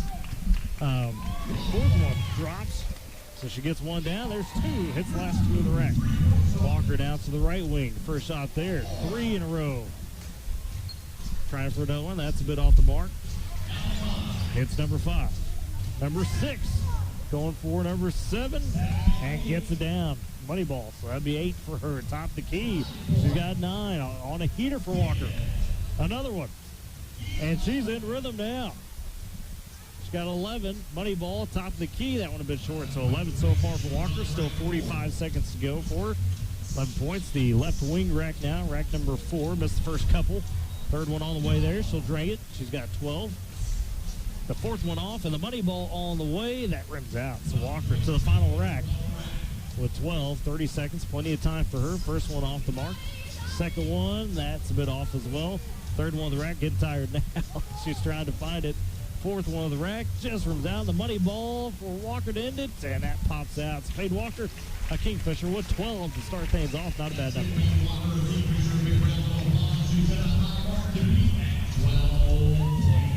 So we got 12 for Walker, Kingfisher, and here's shooter number 2. Team in game number 1 from Sealing High School will be Kinley Gore. And one of the Sealing Wildcats, Kinley Gore, will have 90 seconds for her. Try to beat 12. That's the number set by Paige Walker of Kingfisher. So Gore will start in the right corner with her first rack. First shot on the way. That one rims out. Second one up. It's been off the mark as well. Third one of the rack. Trying to find the rhythm early. Still off here. Looking for the first make. Fourth of the rack. Pops out. That's a tough break. Money ball of rack 1. That goes. So 2 for Gore after rack 1. Goes to the right wing now. First one off the mark. Has 2 so far. Trying to find that rhythm. This is where Paige Walker started to lock it in. Gore hadn't made one on this rack yet. Looking for the money ball yet again. The second rack, that one pops out. So top the key. She got 55 seconds. Still plenty of time. Straight away, first one off. Just 2 points so far for Gore. Made the money ball on the first rack. There's one. She's got 3. Fourth one of the straightaway rack. 4. Going for the money ball to make it 6, and she got it. So Kinley Gore starting to heat up a little bit. 6 into the left wing rack. Number 4 of 5. Trying to beat 12. That's the number set by Peyton Walker. She's looking for number 7. Still can't find it. Fourth of the rack. That rims out. Money ball. The left wing rack, and that falls. So she's got 8. Could do it here on rack. The final one in the left corner. First one off the mark. Second one off the mark. Can't get the third one either. Fourth ball of the rack. That falls. She's got 9 and could get to 11 with the money ball, and she does. So comes up just one short of Paige Walker Kingfisher. Kinley Gore, though, with good effort. Sealing representative makes 11. Shaking her head a bit. And here's the next participant. Your player of the year, number 12, Gracie Nyberg. So it's Gracie Nyberg, sealing back-to-back here. Nyberg, one of her co-players of the year. 90 seconds on the clock first. Still trying to beat 12 by Paige Walker. First one up for Nyberg. Gets flashes. Second one. That rims out. She's got 1. Third one falls in the first rack. She's got 2. Looking for 3. She got it. Money ball on the way. That's off. So 3 after the first rack. On to the right wing. Nyberg rattles another one. 4. Looking for 5. Yes, sir. Number 6. That goes. Number 7. That's off the mark. Trying for the money ball and still remains at 6. Gore straight away. Or excuse me, Nyberg straight away gets 7. Bounces out the second ball. Top of the key, gets 8 on the third one. The fourth falls as well. He's got 9. The money ball, it goes. She's got a chance to beat it here, as just needs 1 to tie. There it is for the 13 to take the lead. That's off the mark. And there is number 13. Third ball of the left wing rack. 14 she adds on. Looking for the money ball. Gets it. She's got 16. She's on a roll, Tyler. Nyberg feeling it to the final rack with 16. Misses the first. Makes the second. She's got 17. Looking for 18. That's off. Still looking for 18. Got it. Money ball to make it 20. And yes, sir. So Nyberg, co-player of the year, comes out. Clocks 20 down. Takes the lead over Paige Walker, Kingfisher, and Kinley Gore. That is going to be difficult to beat. And here's our next representative. Number 13, Lauren Jenkins. So the cash and product, Lauren Jenkins will take her crack. Has to follow up Gracie Nyberg. Not an easy task. 20 is the mark to beat. Jenkins ready to go. In the right corner, first one on the way, bit off the mark. Second ball of the rack, that rims out. Third ball, that one falls in. She's on the board with a point. Looking for a number 2, gets it. Money ball of rack 1, that falls. She's got 4. So outpacing Iberg so far. The right wing rack. Second rack goes. Number 5, first ball. Number 6, that rounds in. Second ball of the rack. And can't get the third. The fourth on the way, that splashes. Money ball of rack 2, it goes. She's got 9. Has a chance here, straight away.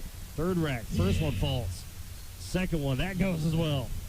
Looking for 12, can't get it on the third one. Fourth ball of the rack, that rims out. The money ball, it goes. She's got 13, so has a chance here in the last 2 to beat Nyberg. First ball of the left wing, that's off the mark. Second one a bit short.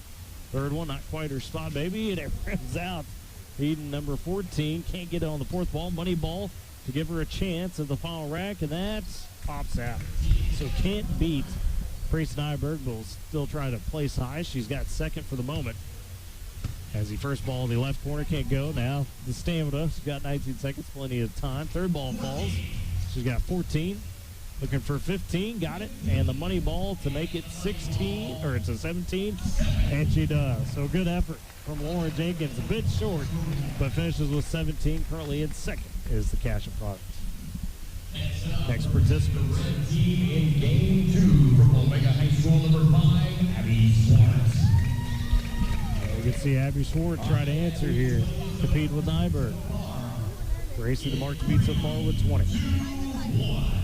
And Swartz begins her contest here from the right corner. Makes the first. Misses the second. Third ball in the first rack. That's off as well. Bit strong. Fourth ball falls. Looking for the money ball and gets it. So she's got 4 after rack 1. On the right wing, Swartz launches first ball. But left. Second one falls. Looking for the third ball. That's off the mark. Fourth one, it goes down. And the money ball, a bit strong. So she's got 6 at the top of the key. Launches for the second ball of the rack. But also hasn't found it yet on this one. Third ball won't go. Fourth ball either. Money ball, does it fall? No, bit strong. So Swartz has 6 points going into the final 2 racks. First one a bit strong. Second one, that falls. She's got 7. Trying to look for 8. Fourth ball of the fourth rack won't go. The money ball makes a 9 as she gets it. Final rack here can't beat Nyberg, but trying to set a good score. As down to the third ball, there's 10. She reaches double digits. Fourth ball, the final rack goes 11, looking for 13, and can't go. So Abby Swartz with 11. Good try from the Lomega State champion. And now our next participant. Team from Tologa High School, number 25, Grace Gore. Grace Gore stepping up. Tologa, mentioned Alva as well in her past. So try to beat 20, set by Grace Nyberg, a high mark. And Gore's underway. First ball of the rack, bit strong. Right side. Second one falls. Looking for the third ball of rack 1. That goes as well. Can she get the streak? Yes, sir. 3 in a row. Looking for the money ball. And it's been off. So 3 after rack 1 for Grace Gore. On the right wing now. First ball. Rims out. Second one on the way. That one falls. Trying to get the third ball of the rack. It goes. Like her pace so far. She's got 5. Looking for 6. Yes. Money ball on the way. Off the mark. So she's got 6 after 2 racks. Trying to pick it up now from the straightaway, top of the key. First one off the left side. Second one falls. Third ball of the rack. That rolls in as well. The fourth, just off the front, looking for the money ball. And it rolls out. So she's got 8 after 3 racks. That's picked up here in the final 2. Left wing. First one goes. Second ball of the rack. That's a bit strong. Still from the left side. Third ball pops out. Looking for the fourth and gets it to fall. She's got 10 points. Going for the money and 12 and got it.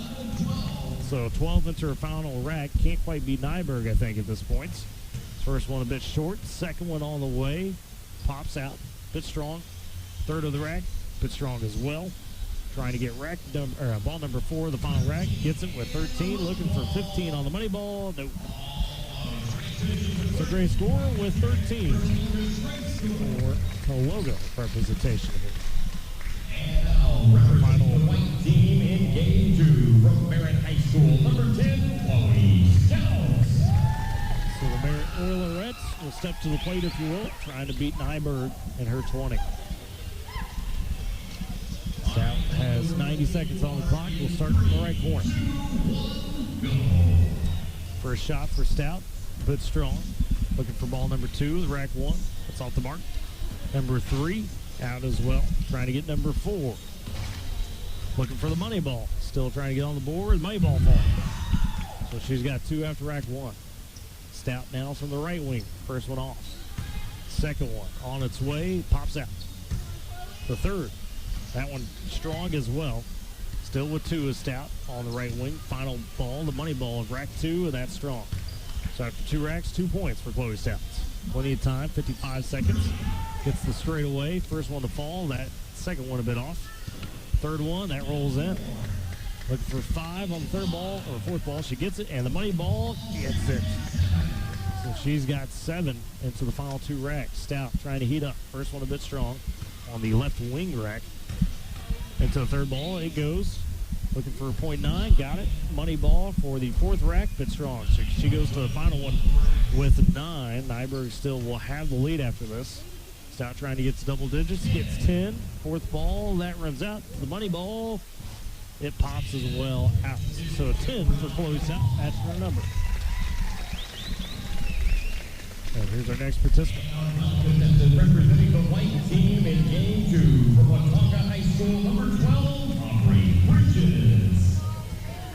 We saw Bridges make one in-game so far. We'll see if she can do anything in the 3-point contest. Trying to match 20 for Nyberg. First one a bit strong. She kind of made a face on that one. Second one, a bit more dialed in, but still off. Third ball, the first rack. Off as well, trying to get on the board. Fourth ball, bit short, and looking for the money ball. And that one goes. So she's got 2 after rack 1. Bridges from the left wing, or the right wing, excuse me. Makes the first, makes the second. Looking for 3 in a row. That goes. Fourth ball to rack, trying to get them all. That one a bit short. Play ball on the way, and that pops out. So 5 heading into the straight away top of the key. First one a bit off, second one on the way. That goes. Third ball of the rack. That's off the right side. Looking for .7. Rims out. Money ball. Trying to get .8 on the straightaway, and that's a bit short. So 6 after 3 racks. Trying to get rack number 4 going is Bridges has 7. Still at 7 here. Fourth ball, the fourth rack. Bit short there. Looking for the money ball. Trying to make it 9, and that's a bit short. She's just a little short on all these. So into the final rack with 7. Trying to see how she could finish. First one a bit off. Second one a bit short. Has 10 seconds, taking her time. Third one, a bit short. Fourth, that's off. And the final one with 2 seconds, going to wait at the buzzer. Fade away, takes it, and that's off. Having some fun with it. So Aubrey Bridges finishes with 7. And so now we go to the top 2 for the final round here. See who claims this. Our championship round, the shootout between our highest 2 scorers, Brady Nyberg and Lauren Jenkins.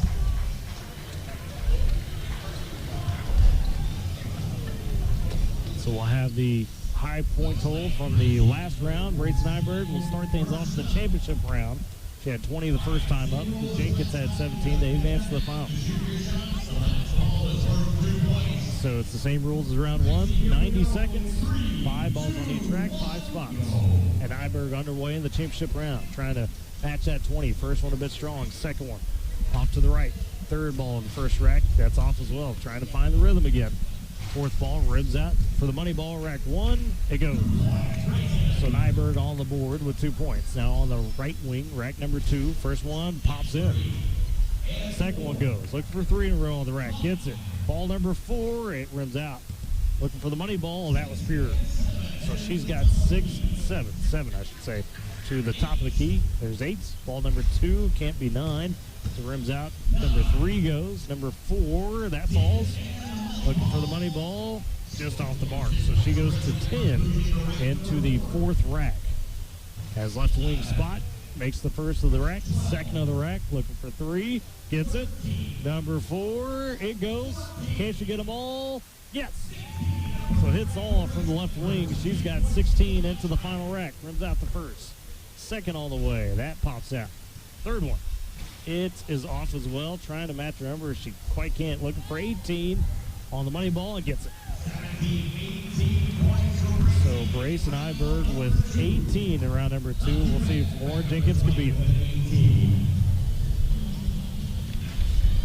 All right, next up is Lauren Jenkins representing Cashin High School. Lauren, 18, the mark to beat in 3, 2, 1. And Lauren underway trying to beat 17. As Jenkins, first couple won't go. Fourth ball, rack 1. That splashes. She's got 1. Ball number 2 pops out. She has 1 after 1 rack. On to the right wing. Rack number 2, first ball, that goes. Looking for number 2, that goes. Trying to add to it, keep it going. Sure enough, 3. Going for ball number 4 in the rack, it splashes. Can she get the money ball? She does. So 7, she hits all 5 on the right wing. Now straight away, top of the key. Can't continue the streak too strong. First ball, second one goes. Third one all the way, it goes. Looking for ball number 4, that's in. Looking for the money ball. That's a bit short. Still 10, has a chance to catch Nyberg here. Left wing, rack number 4 or 5. First ball, too strong. Second one on the way for Jenkins. That's good. Looking for number 12, gets it. Looking for number 13, can't quite. Money ball, needs this one to put herself in position and gets it. So now with the chance on this final rack, trying to go for 15. First one goes. Will Nyberg be thrown? Jenkins, oh, can't quite get that one. Looking for number 16, bit strong. Ball number 4 needs to make these last 2.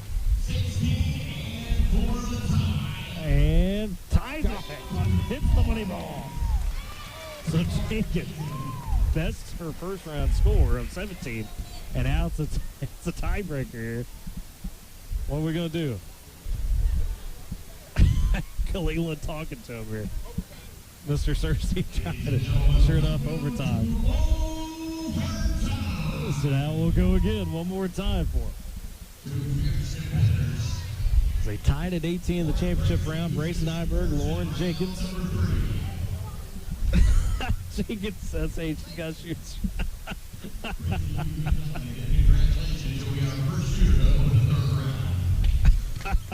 First overtime, it sounds like we've had here for the three-point contest with the girls.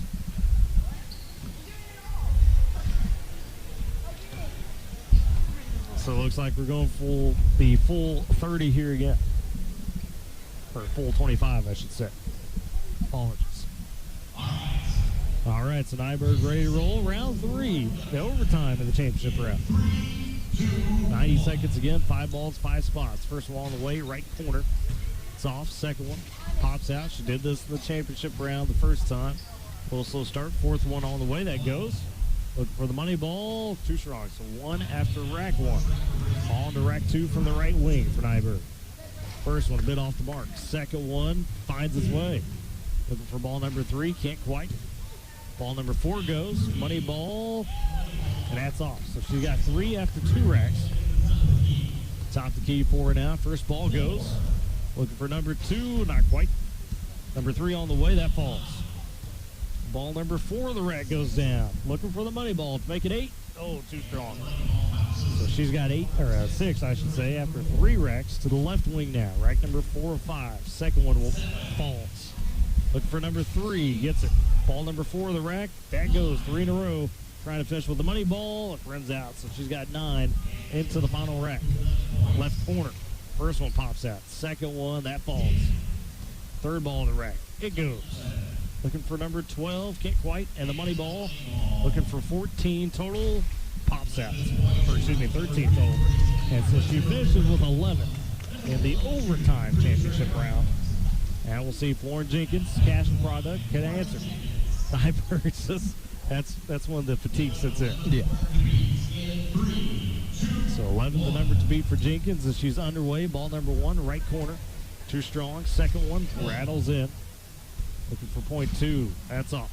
Ball number 4, rack 1. It rims out. Money ball on the way. Back rips out as well. Tough right there. So she's got one after the first. On the right wing, rack 2. First one rims out again. She's just trying to get him in. Pops out on ball number 2. Ball number 3, that's off the left side. Trying to get in rhythm. Ball number 4 from the right wing goes. She's got 2. Looking for the money ball for 4, and it falls. So into the top of the key. 4 points. Has a chance to. First ball, bit strong. Trying to find the angle now. Gets ball number 2. Number 3 of the rack. That rims out. Number 4. That rims out again. Same spot. Money ball. And it falls in. So she's made a couple of those money balls. Has a chance in the last 2 racks with 7. Left wing. First one falls. Second one. Trying to make it 9. Yes. Could do it on this rack maybe. Gets 10. Looking to tie on ball number 4. Rails around and out. Money ball. Could tie. And sure enough, she just needs to make 1. Or no. She's got it. So Jenkins going to be your shootout champion here. 3-point contest champion out of Cashin. Lauren Jenkins going to best the player of the year, co-player of the year, in Brace Nyberg. She got 14 for the money ball. Yes, sir. 16 for Lauren Jenkins. And a Cashin Wildcat 3-point shootout champion. As she gets it done. So congrats to Jenkins and Kate. How about it? We didn't think Nyberg could be beat, but sure enough. I didn't think we were going to see overtime in the 3-point contest. Day full of surprises. No question about it. Oh, goodness. So with that, let's step aside for a break, as here in just a minute we'll have the girls back underway for half number 2. White team leads 27-14. Class Bowl 36 girls basketball on K101. Sugar Creek Casino presents. They have the glamour plus the grit. Pam Tillis and Lori Morgan together live this Saturday night. Sugar Creek Casino's Event Center. Get your tickets by phone, Players Club, or online at sugarcreekcasino.com.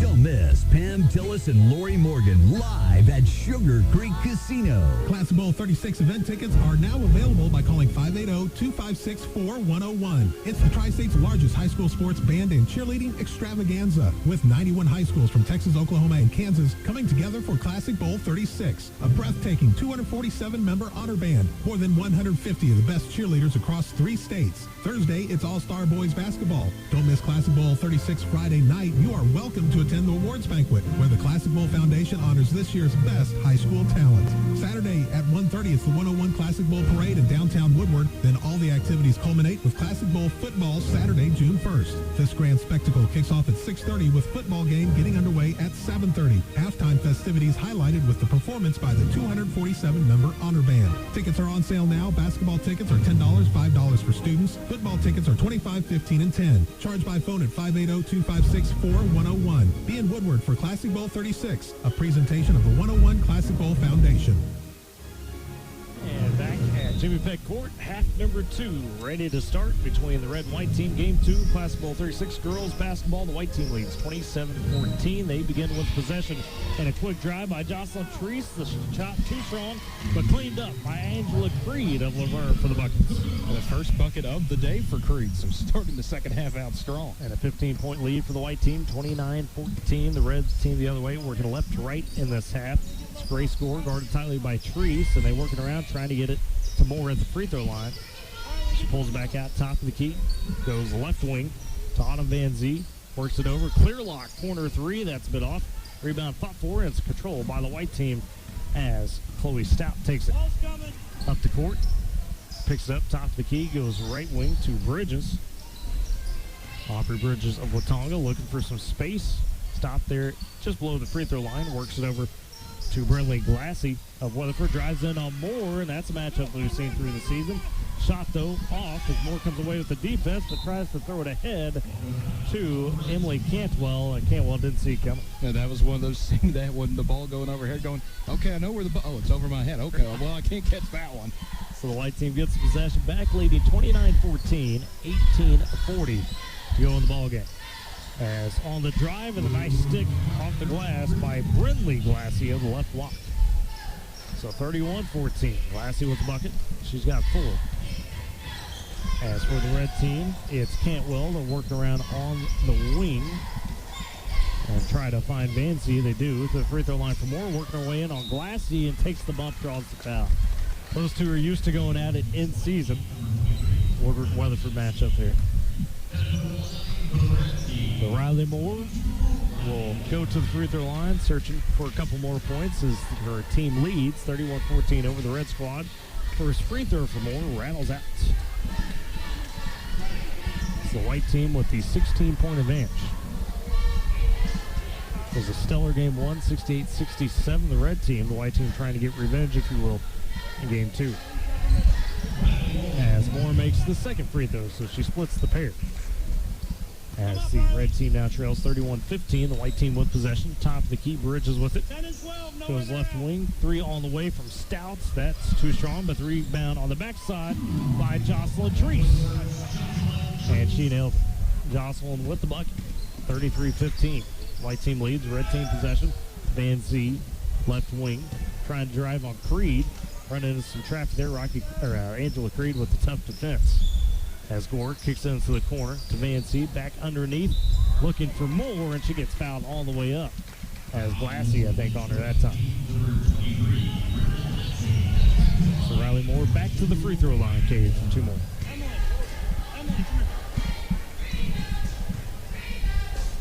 33-15, white team with lead over red. Riley Moore, first free throw falls. Trying to cut it to 16. She can make the second. 17:45 remains in the ball game. Game two of Classic Bowl. 36, girls basketball, and Moore makes both. So 33-17, white still with the big lead, but Moore with 5 points our home court one final time. So the Dodge City Community College plays softball next year. As Bridges drives into the paint, looking for somebody to pass it to, finds a cutting Glassy, and she puts it off the glass for the bucket. I mean, that was just beautiful there by Glassy. Knowing where she needs to go, watching the cue from Bridges, slides over, gets the easy bucket. Glassy was 6, 35-17. White team on top, red team with possession. 7:15 to go in the ball game. Free throw line. Moore dumps it down to Curlock, and she gets fouled. Double team there by Teresa. Looks like Glassy. Good job there by Curlock, just kind of waiting for the double team to come, go up through it, draw the foul. The Lady multi-sport athlete. Played softball with us yesterday. First free throw goes. Red team now trails 35-18 on the made free throw. And second one falls as well. So it's a 16-point game, 17-12 remaining in the ball game. White up 35-19 as they've got the ball. Bridges cross timeline, top of the key. Presented with Tonga tonight. Goes left side to Stout. Dumps it inside to Glassy. She's double teamed and fouled as Clearlock and Moore on. Looks like Clearlock came over, kind of bumped. Stay in right here. Just have Riley slide over to the ball side block. Clearlock did, I believe, pick up the foul. Oh, and what'd somebody lose there? Let's see what that is. I don't even know what that is. Is it an earring? I think it's ours.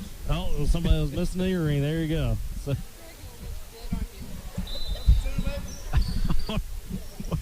trying to figure out what it is. It's some jewelry. Anyways, after the stoppage on the inbound, white team turns over. Reg takes it back. Moore gets the pass, trying to go full court, and she's blocked from behind by Stouts. And they're laughing about it. Moore trying to say, I tell you what, Riley Moore is one of the most sweetest people you meet off the court. But, man, when she's on the court, she's fierce. As the red team works around on the inbound, Curlock, right corner, trying to drive, looking toward the post. Can't find anybody. Trying to get the Van Z, and a tie-up between her and Angela Creed. Jump ball possession arrow goes to the red team. So I'll keep it. 16-14 remains of the game. Red team up 35-19, white team up 35-19. Red trying to call back as Curlock trying to inbound. It's batted by Bridges off the inbounds, and she'll steal it away for the white team. Down the left side, on the wing, backs it out. Now attacks on the baseline. Gets underneath the basket, trying to roll all the way around. Does find Chloe Stout on the right wing. Dumps inside to Treese. She's poked at. Finds her way back to Stout. Goes to Creed, left side. Angela Creed trying to drive. Kick out to Treese. Back to Creed. Three on the way. That would have been off. Rebound, though, underneath by Stout. She'll put it back up, and it's too strong. Rebound taken by Van Zee for the red team. They'll flip it ahead to Cantwell. Now 3 all the way straight away by Riley Moore. So Moore tacks on. She's got 8. The red team trailing 35-22. White team quickly the other way. Shot up underneath, a bit off the mark from Glassy. As the red team takes it back, substitutions coming as we're at 15:20 to go in the half. In the game, I should say, left wing. Ford takes it for the red team, drives left baseline, cut off. Has to work out to Cantwell in the right corner. Top the key. Looking to Moore, left side to Van Zee. Gets in the paint, nice move through. The shot a little short. Gets her on the rebound, no. Creed gets the board. And then the foul. And now force the stoppage, so bad substitution. As white team leads 35-22, 15:02 remaining. As the white team takes the possession. Caitlin Bush in. She'll flip it into Rosales, who gives it back to Bush. Rosales says, don't give it to him. Only gets set up. So Bush, here's the timeline for the white team. Finds Mandarin, who just flips it back. As down into the post, Rosales with a shot attempt from the right block. It gets fouled. Rosales with the tough drive. The Follett representative. And so far, Tyler, these first 5 minutes balanced 8-8 so far in the second half. Just going back and forth. But now the red team's got to find their way to, get over the top here. As Rosales at the free throw line trying to add to white team's 35-22 lead. First free throw a bit strong. 14:43 remains in the ball game. We will have a media timeout, 10 minutes. As the second free throw on the way from Rosales. That one rims out. She misses both. Rebound taken by Washington underneath for the red team. They'll push it ahead to Hammonds, right side. Back to Porter on the give and go. Drives in for the shot. Contested by Schombacher and Mannering on the rebound, and they tie up.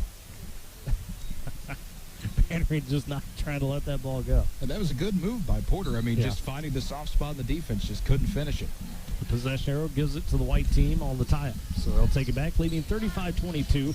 14:20 remains in the ballgame. Top key, Santana works on the right wing to Rosales. And they dump it inside to Mannering, looking for the shot on the turnaround, a bit strong. Rebound collected by Isabella Hammonds underneath. She'll push her head for the red team. Down the left side. Passes out to Asset Park and a couple buckets in that first half. Top key to Washington. Thinking about the shot on Mannering, laughing about it. Now we'll attack her one-on-one. Her shot a bit off as Washington trips up afterwards. Boy, she's going hard tonight trying to get those buckets. She is. I mean, everything in her ability to get one in. Rosales the other way for the white team. The drive in the end one. So, Reina Rosales out of Follett with the big and one. Makes it 37-22, 13:45 left in the game. Rosales looking to add 2. As the free throw rounds around, pops out. She has 5. Remains 37-22 in favor of the white team. Red team the other way with Porter trying to go coast to coast and loses a handle, but was poked at. But they do say off Porter, so a turnover for the red squad. Is on the inbound. Desi Santana, Buffalo takes up the court, goes right side to Bush, trying to drive around. Flips out to Santana, top key. Thought about the 3, but short was there. Rosales on the right wing has to kick it out left side. Schombacher tees one up from the wing. That's off the mark.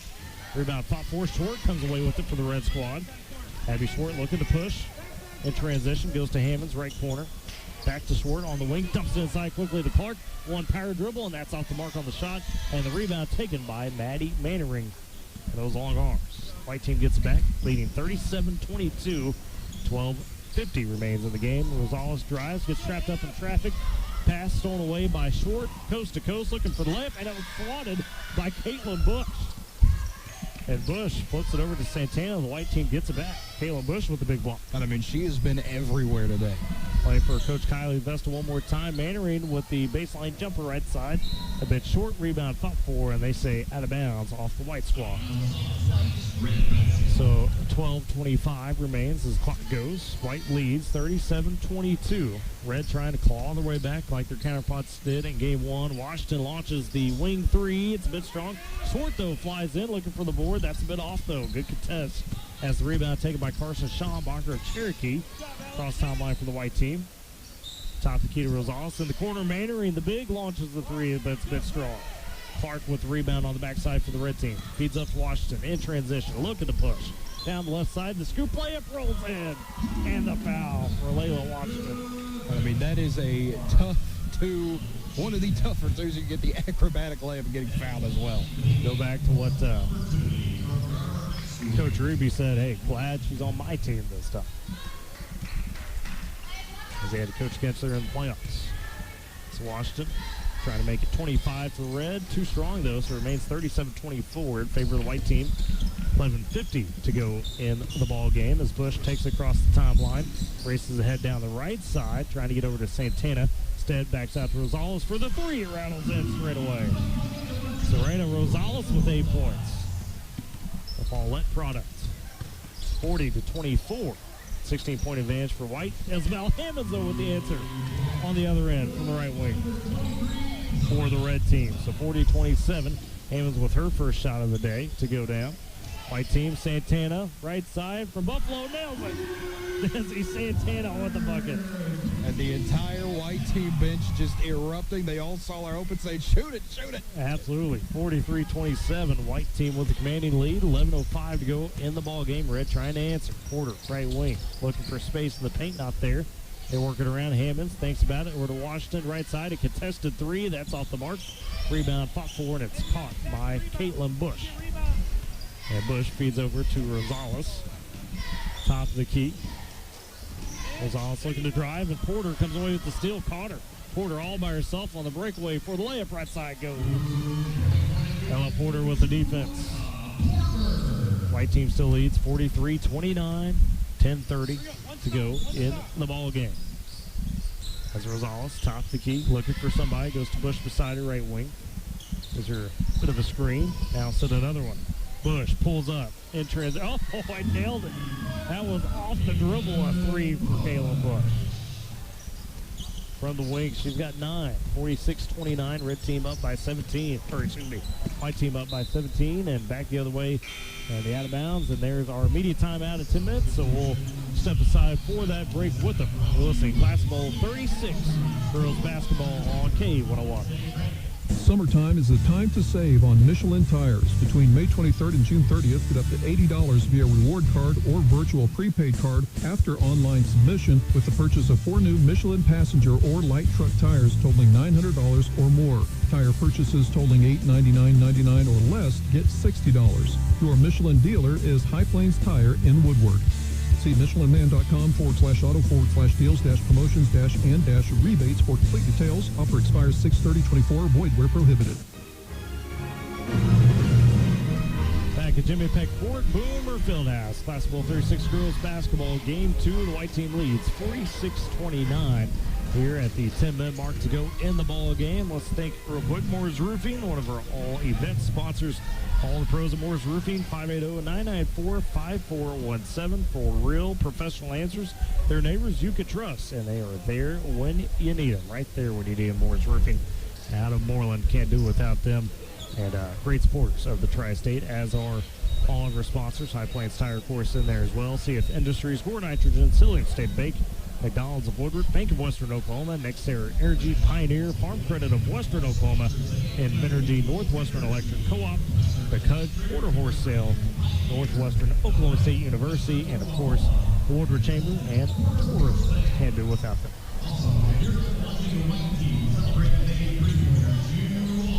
As out of the timeout, set to play some more basketball here. The white team right now with the lead, 46-29. And with possession, though, the red team will have it.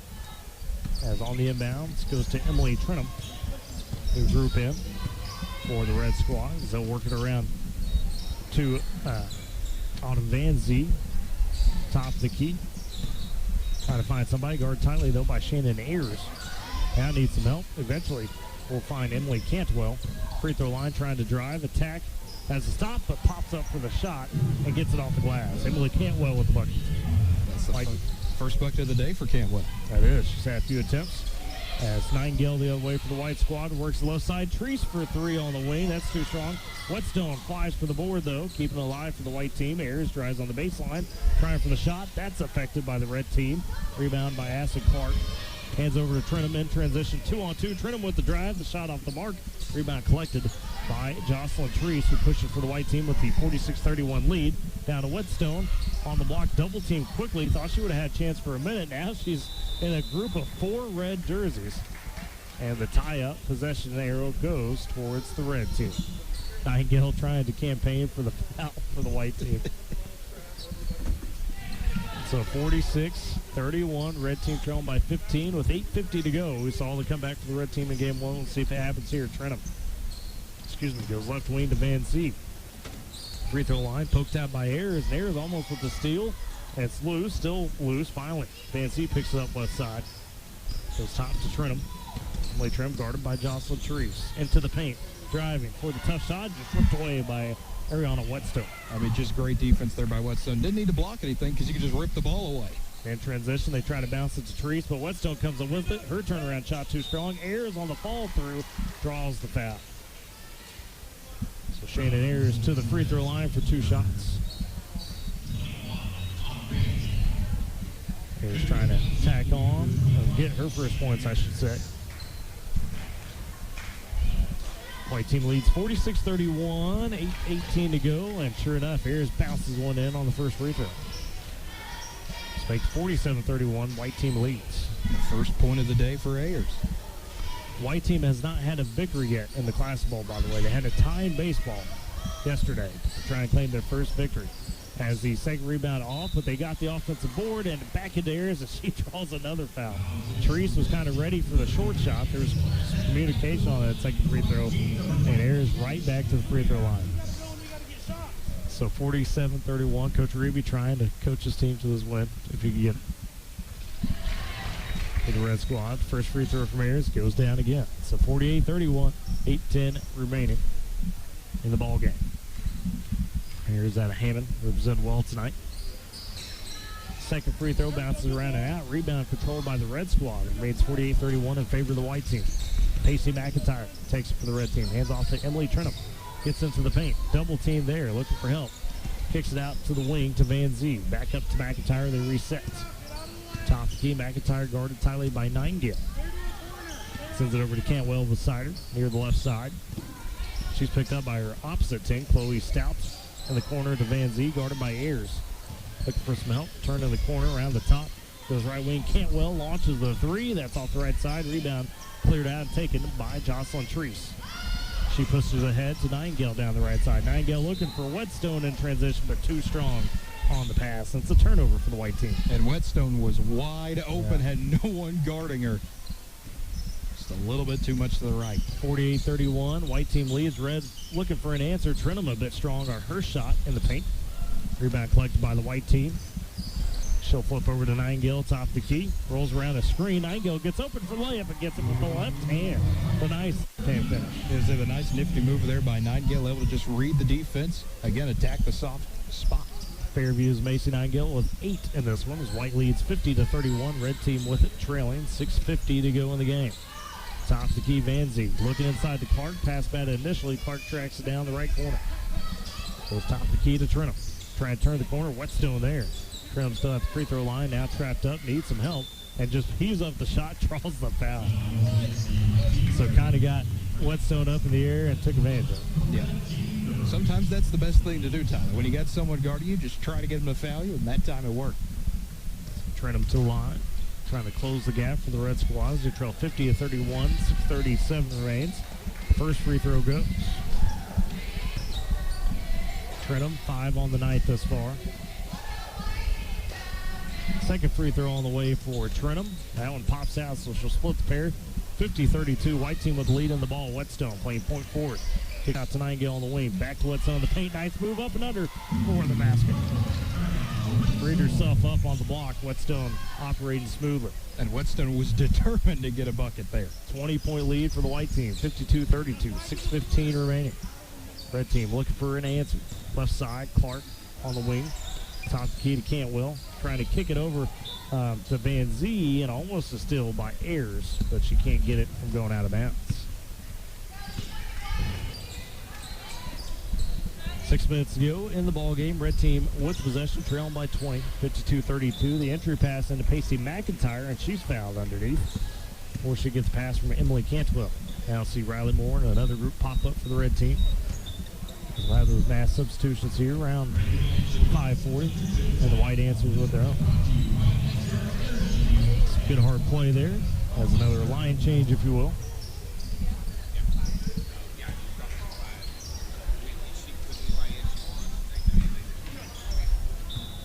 As it'll be Avery Curlock now inbounding for the red team beneath the right block. Dishes it inside looking for Gore, and the paint gray score puts up a shot. Affected. Rebound fought for. Who's got it? Oh, Porter colliding with, it looks like, Riley Glassy. They'll say red team keeps the possession. Still, they trail 52-32. 5:30 remains of the ball game. Inbound goes to Curlock. Right wing to Gore. Trying to find more in the paint. Can't. Top the key to Porter. Guarded tightly by Bush. She flips over to Mallory Reams for the red team. Turns the corner on the drive. Shot a little off. Rebound collected underneath by the white team and Brentley Glassy of Weatherford. Flips ahead to Desi Santana of Buffalo. Sees the double team coming. Now they're trying to trap as the red team, it looks like. As Bridges works it over to Bush. They break the trap. That's impressive. Bush pulls up for the jumper, right elbow. Off the mark. Rebound offensively by Glassy and draws the foul. First shot off, but okay, these girls, you know, a lot of them have got to play with each other. But yet, here we are just breaking the trap easy. Absolutely. I mean, it's one of those, you've seen kind of the chemistry throughout the day. Yeah. I mean, both benches have been into it. Everyone kind of, you know, working together like a normal team, like they played with each other all their life. They've been competitors most of the time. Glassy at the free throw line. First one falls. She's got 7. Weatherford Lady Eagle. Looking for 8 on the free throw and gets it. So 54-32. White team right now well ahead with 5 to go. Checking here at 5 minutes if anybody needs any more subs. They say we're good right now. They could sub at will here in the final 5. As Porter goes across the timeline for the red team. Top D gets ice cream from Moore. Kicks in the right corner to Curlock. Stepping out. Looking at Porter in the corner. Dumping it inside. Trying to get a shot up as Moore got fouled. Shot just rims out. So, Riley Moore to the free throw line. The Woodward products. Playing against her teammate tonight, Jocelyn Treese.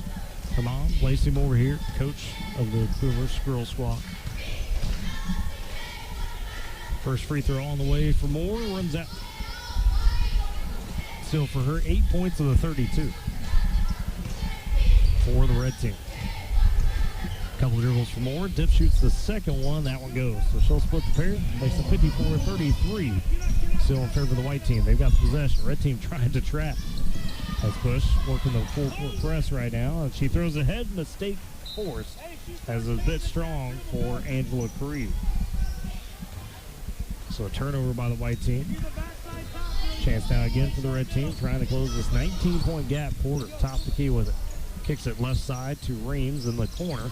It's a high screen for Moore. Pulls up for the 3. Off the dribble, that's a bit short. Rebound taken strongly by Classy. She'll hand off to Bush. Double team coming. Flips it ahead to Bridges down the right side. Across the timeline on the wing. In the corner to Santana. Launches another 3. That one off the mark. Rebound, though, underneath by Creed. That gets ripped away from her as Reams takes it. Red team back the other way with Porter. 3 on 2. Gets in the paint. Shot over Bush. That's a bit too strong. Rebound taken by Bridges underneath from the white team. As they still lead 54-33. 3:50 remaining in the game. Gets flipped ahead. On the drive by Glassy, she gets fouled on the way up from the left side. And Glassy, another one of those players that's really stepped up in the second half, just continue to do all the little things. And man, got to see her throughout the season for her career. She is a fierce competitor. She doesn't mind doing what we call the dirty work, right? Doesn't have to score, but when she wants to, she can definitely put it in. Chance at the free throw line for a couple more for her. First one falls. She's got 9. 55-33, white team leads with 3:48 remaining in the ballgame. Second free throw on the way from Glassy, and that rounds around and sticks. So she's got double digits, 10 points for Glassy, 56-33. As the red team the other way, trailing, trying to claw back into it. Porter around the top on the screen. Nice drive there. It just pops out on the layup. Good look, doesn't go. White team with rebound as it gets pushed ahead to Bridges, who now tries to slow the pace a little bit. 3:30 remaining in the game. Girls have played hard both games. Really enjoyed the effort tonight. As top of the key, Bush. Free throw line goes Glassy. Back at the Bush left wing. Thought about the three. Ooh, nice crossover. Dips in the corner to Creed left side. Goes cross court to Santana on the right wing. She has a feed way to Bridges. That pass was a bit strong. 3 minutes, 5 seconds remains. White team leads 56-33. They've got the possession. As Bridges, nice crossover on Porter. Flips it ahead to Creed, top of the key, left side to Santana, sees the double team, feeds it down to Glassy, nicely left side, off the glass, and in for Brindley Glassy. She's got 12. 58-33, 2:35 to go in the ball game. Red team trailing, trying to find a bucket on the wing. Score in the corner. Goes to Reams, gets stopped on the baseline. Out, nice pass to to Porter as the shot too strong from the left wing. Santana comes away with rebound for the white team, but now a little bit more measured pace is Bush. Why not? Corner three on the way from the right side. That pops out. The bench was ready to celebrate it. Rebound, though, taken by the red team. Gore in the backcourt. Sees some pressure. Flips over to Riley Moore. 2:10 remains as the white team leads 58-33. Moore top the key. Goes back to Gore. On the right side to Curlock. Trying to drive and traffic and draws the foul. Does Avery Curlock. And Curlock, once again, I mean, just a crafty player, knowing, the defense is going to collapse in on me, drive inside, draw the foul. It's like Abby Schwartz will check in for the red team.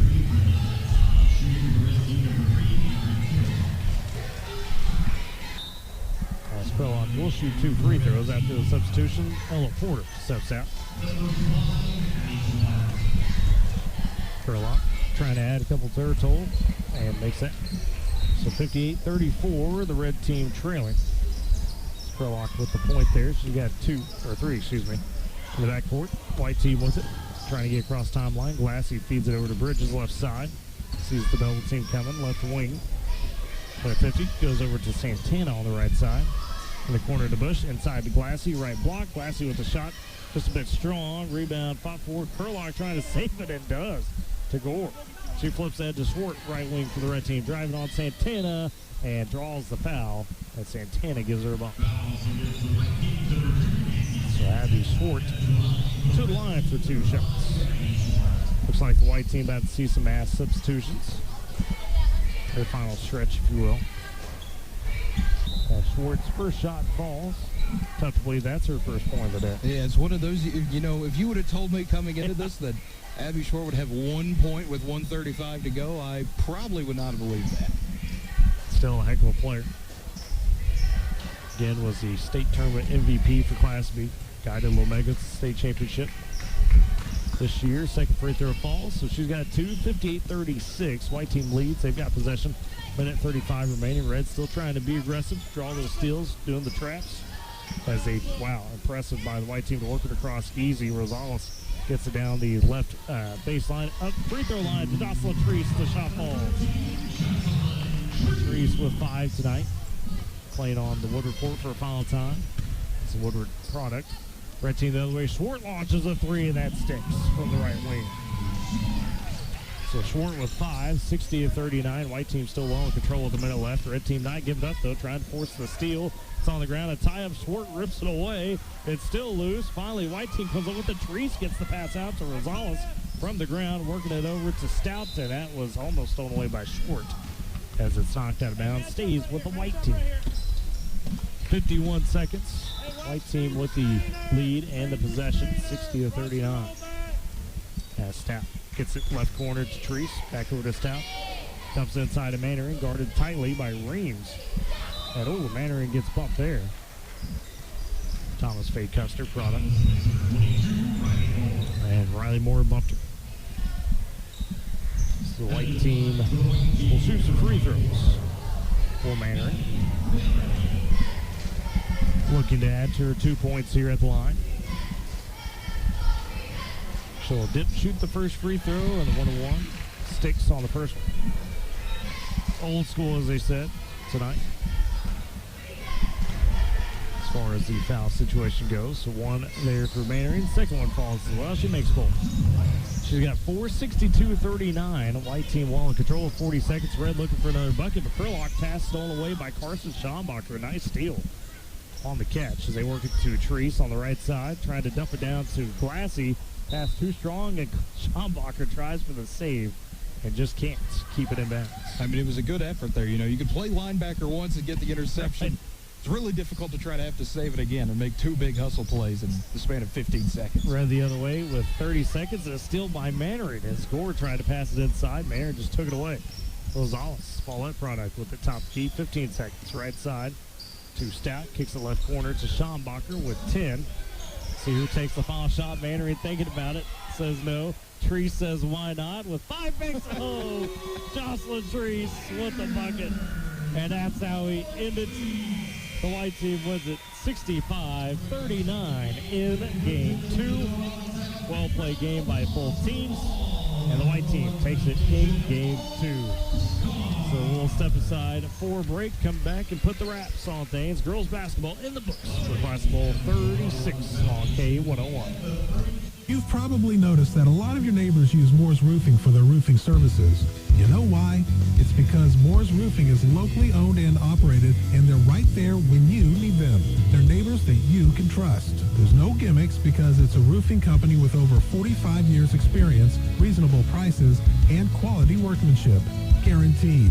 Call the pros at Moore's Roofing today, 580-994-5417 for real professional answers. They're neighbors that you can trust.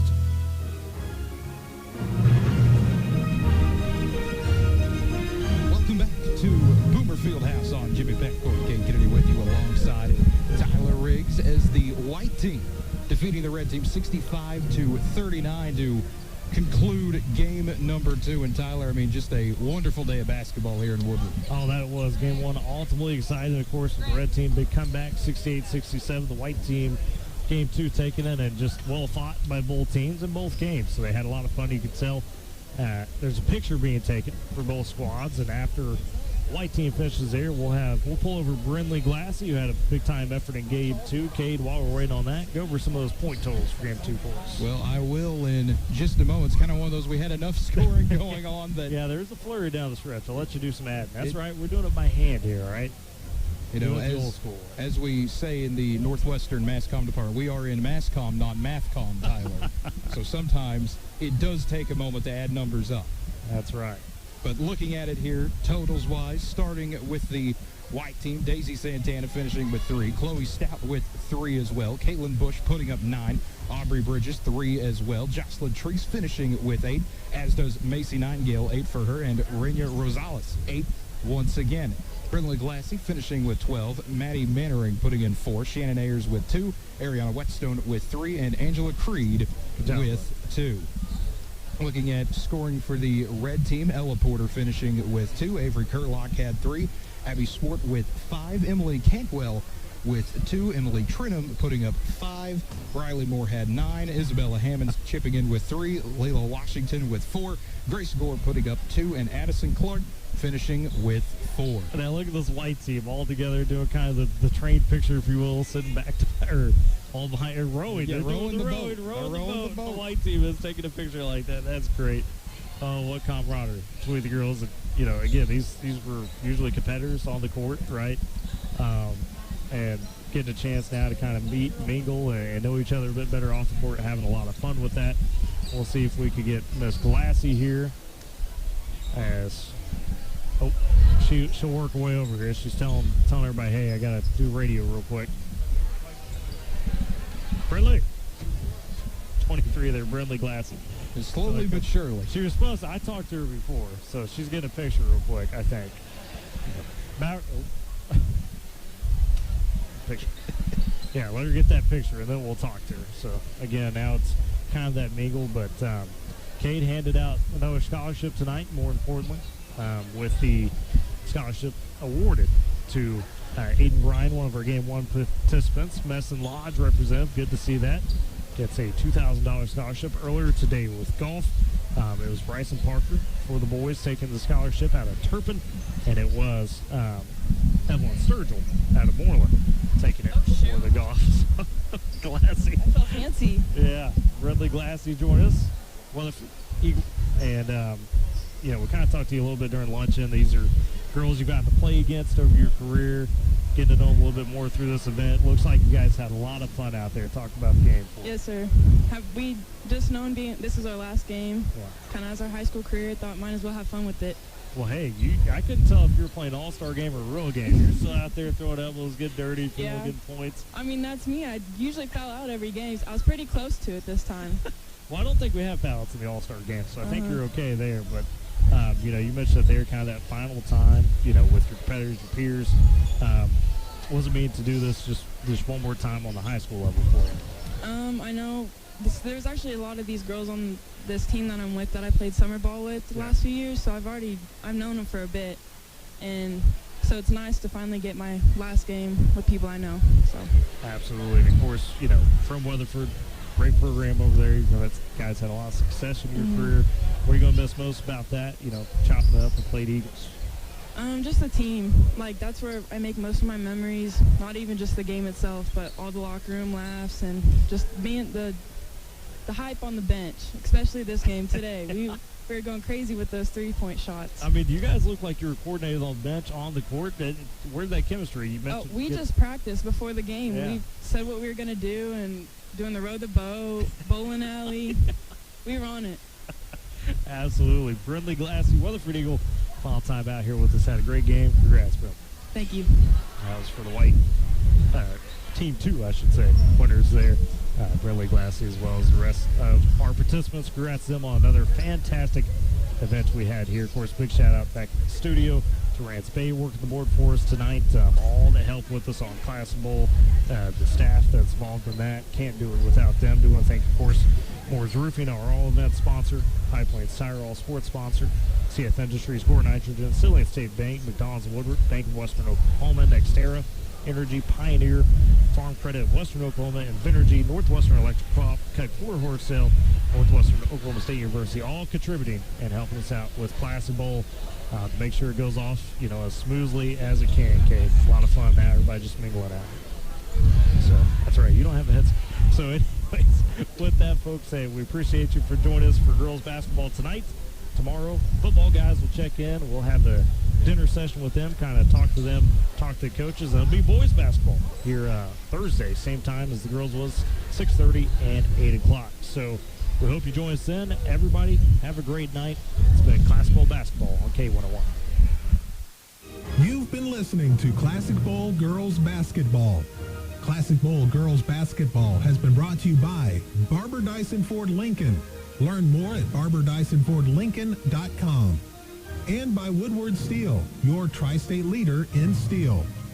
Play-by-play for tonight's game, Tyler Riggs, Cade Kennedy, and Dakota Wagner, with assistance from C.J. Montgomery. Studio production, Sean Kelly.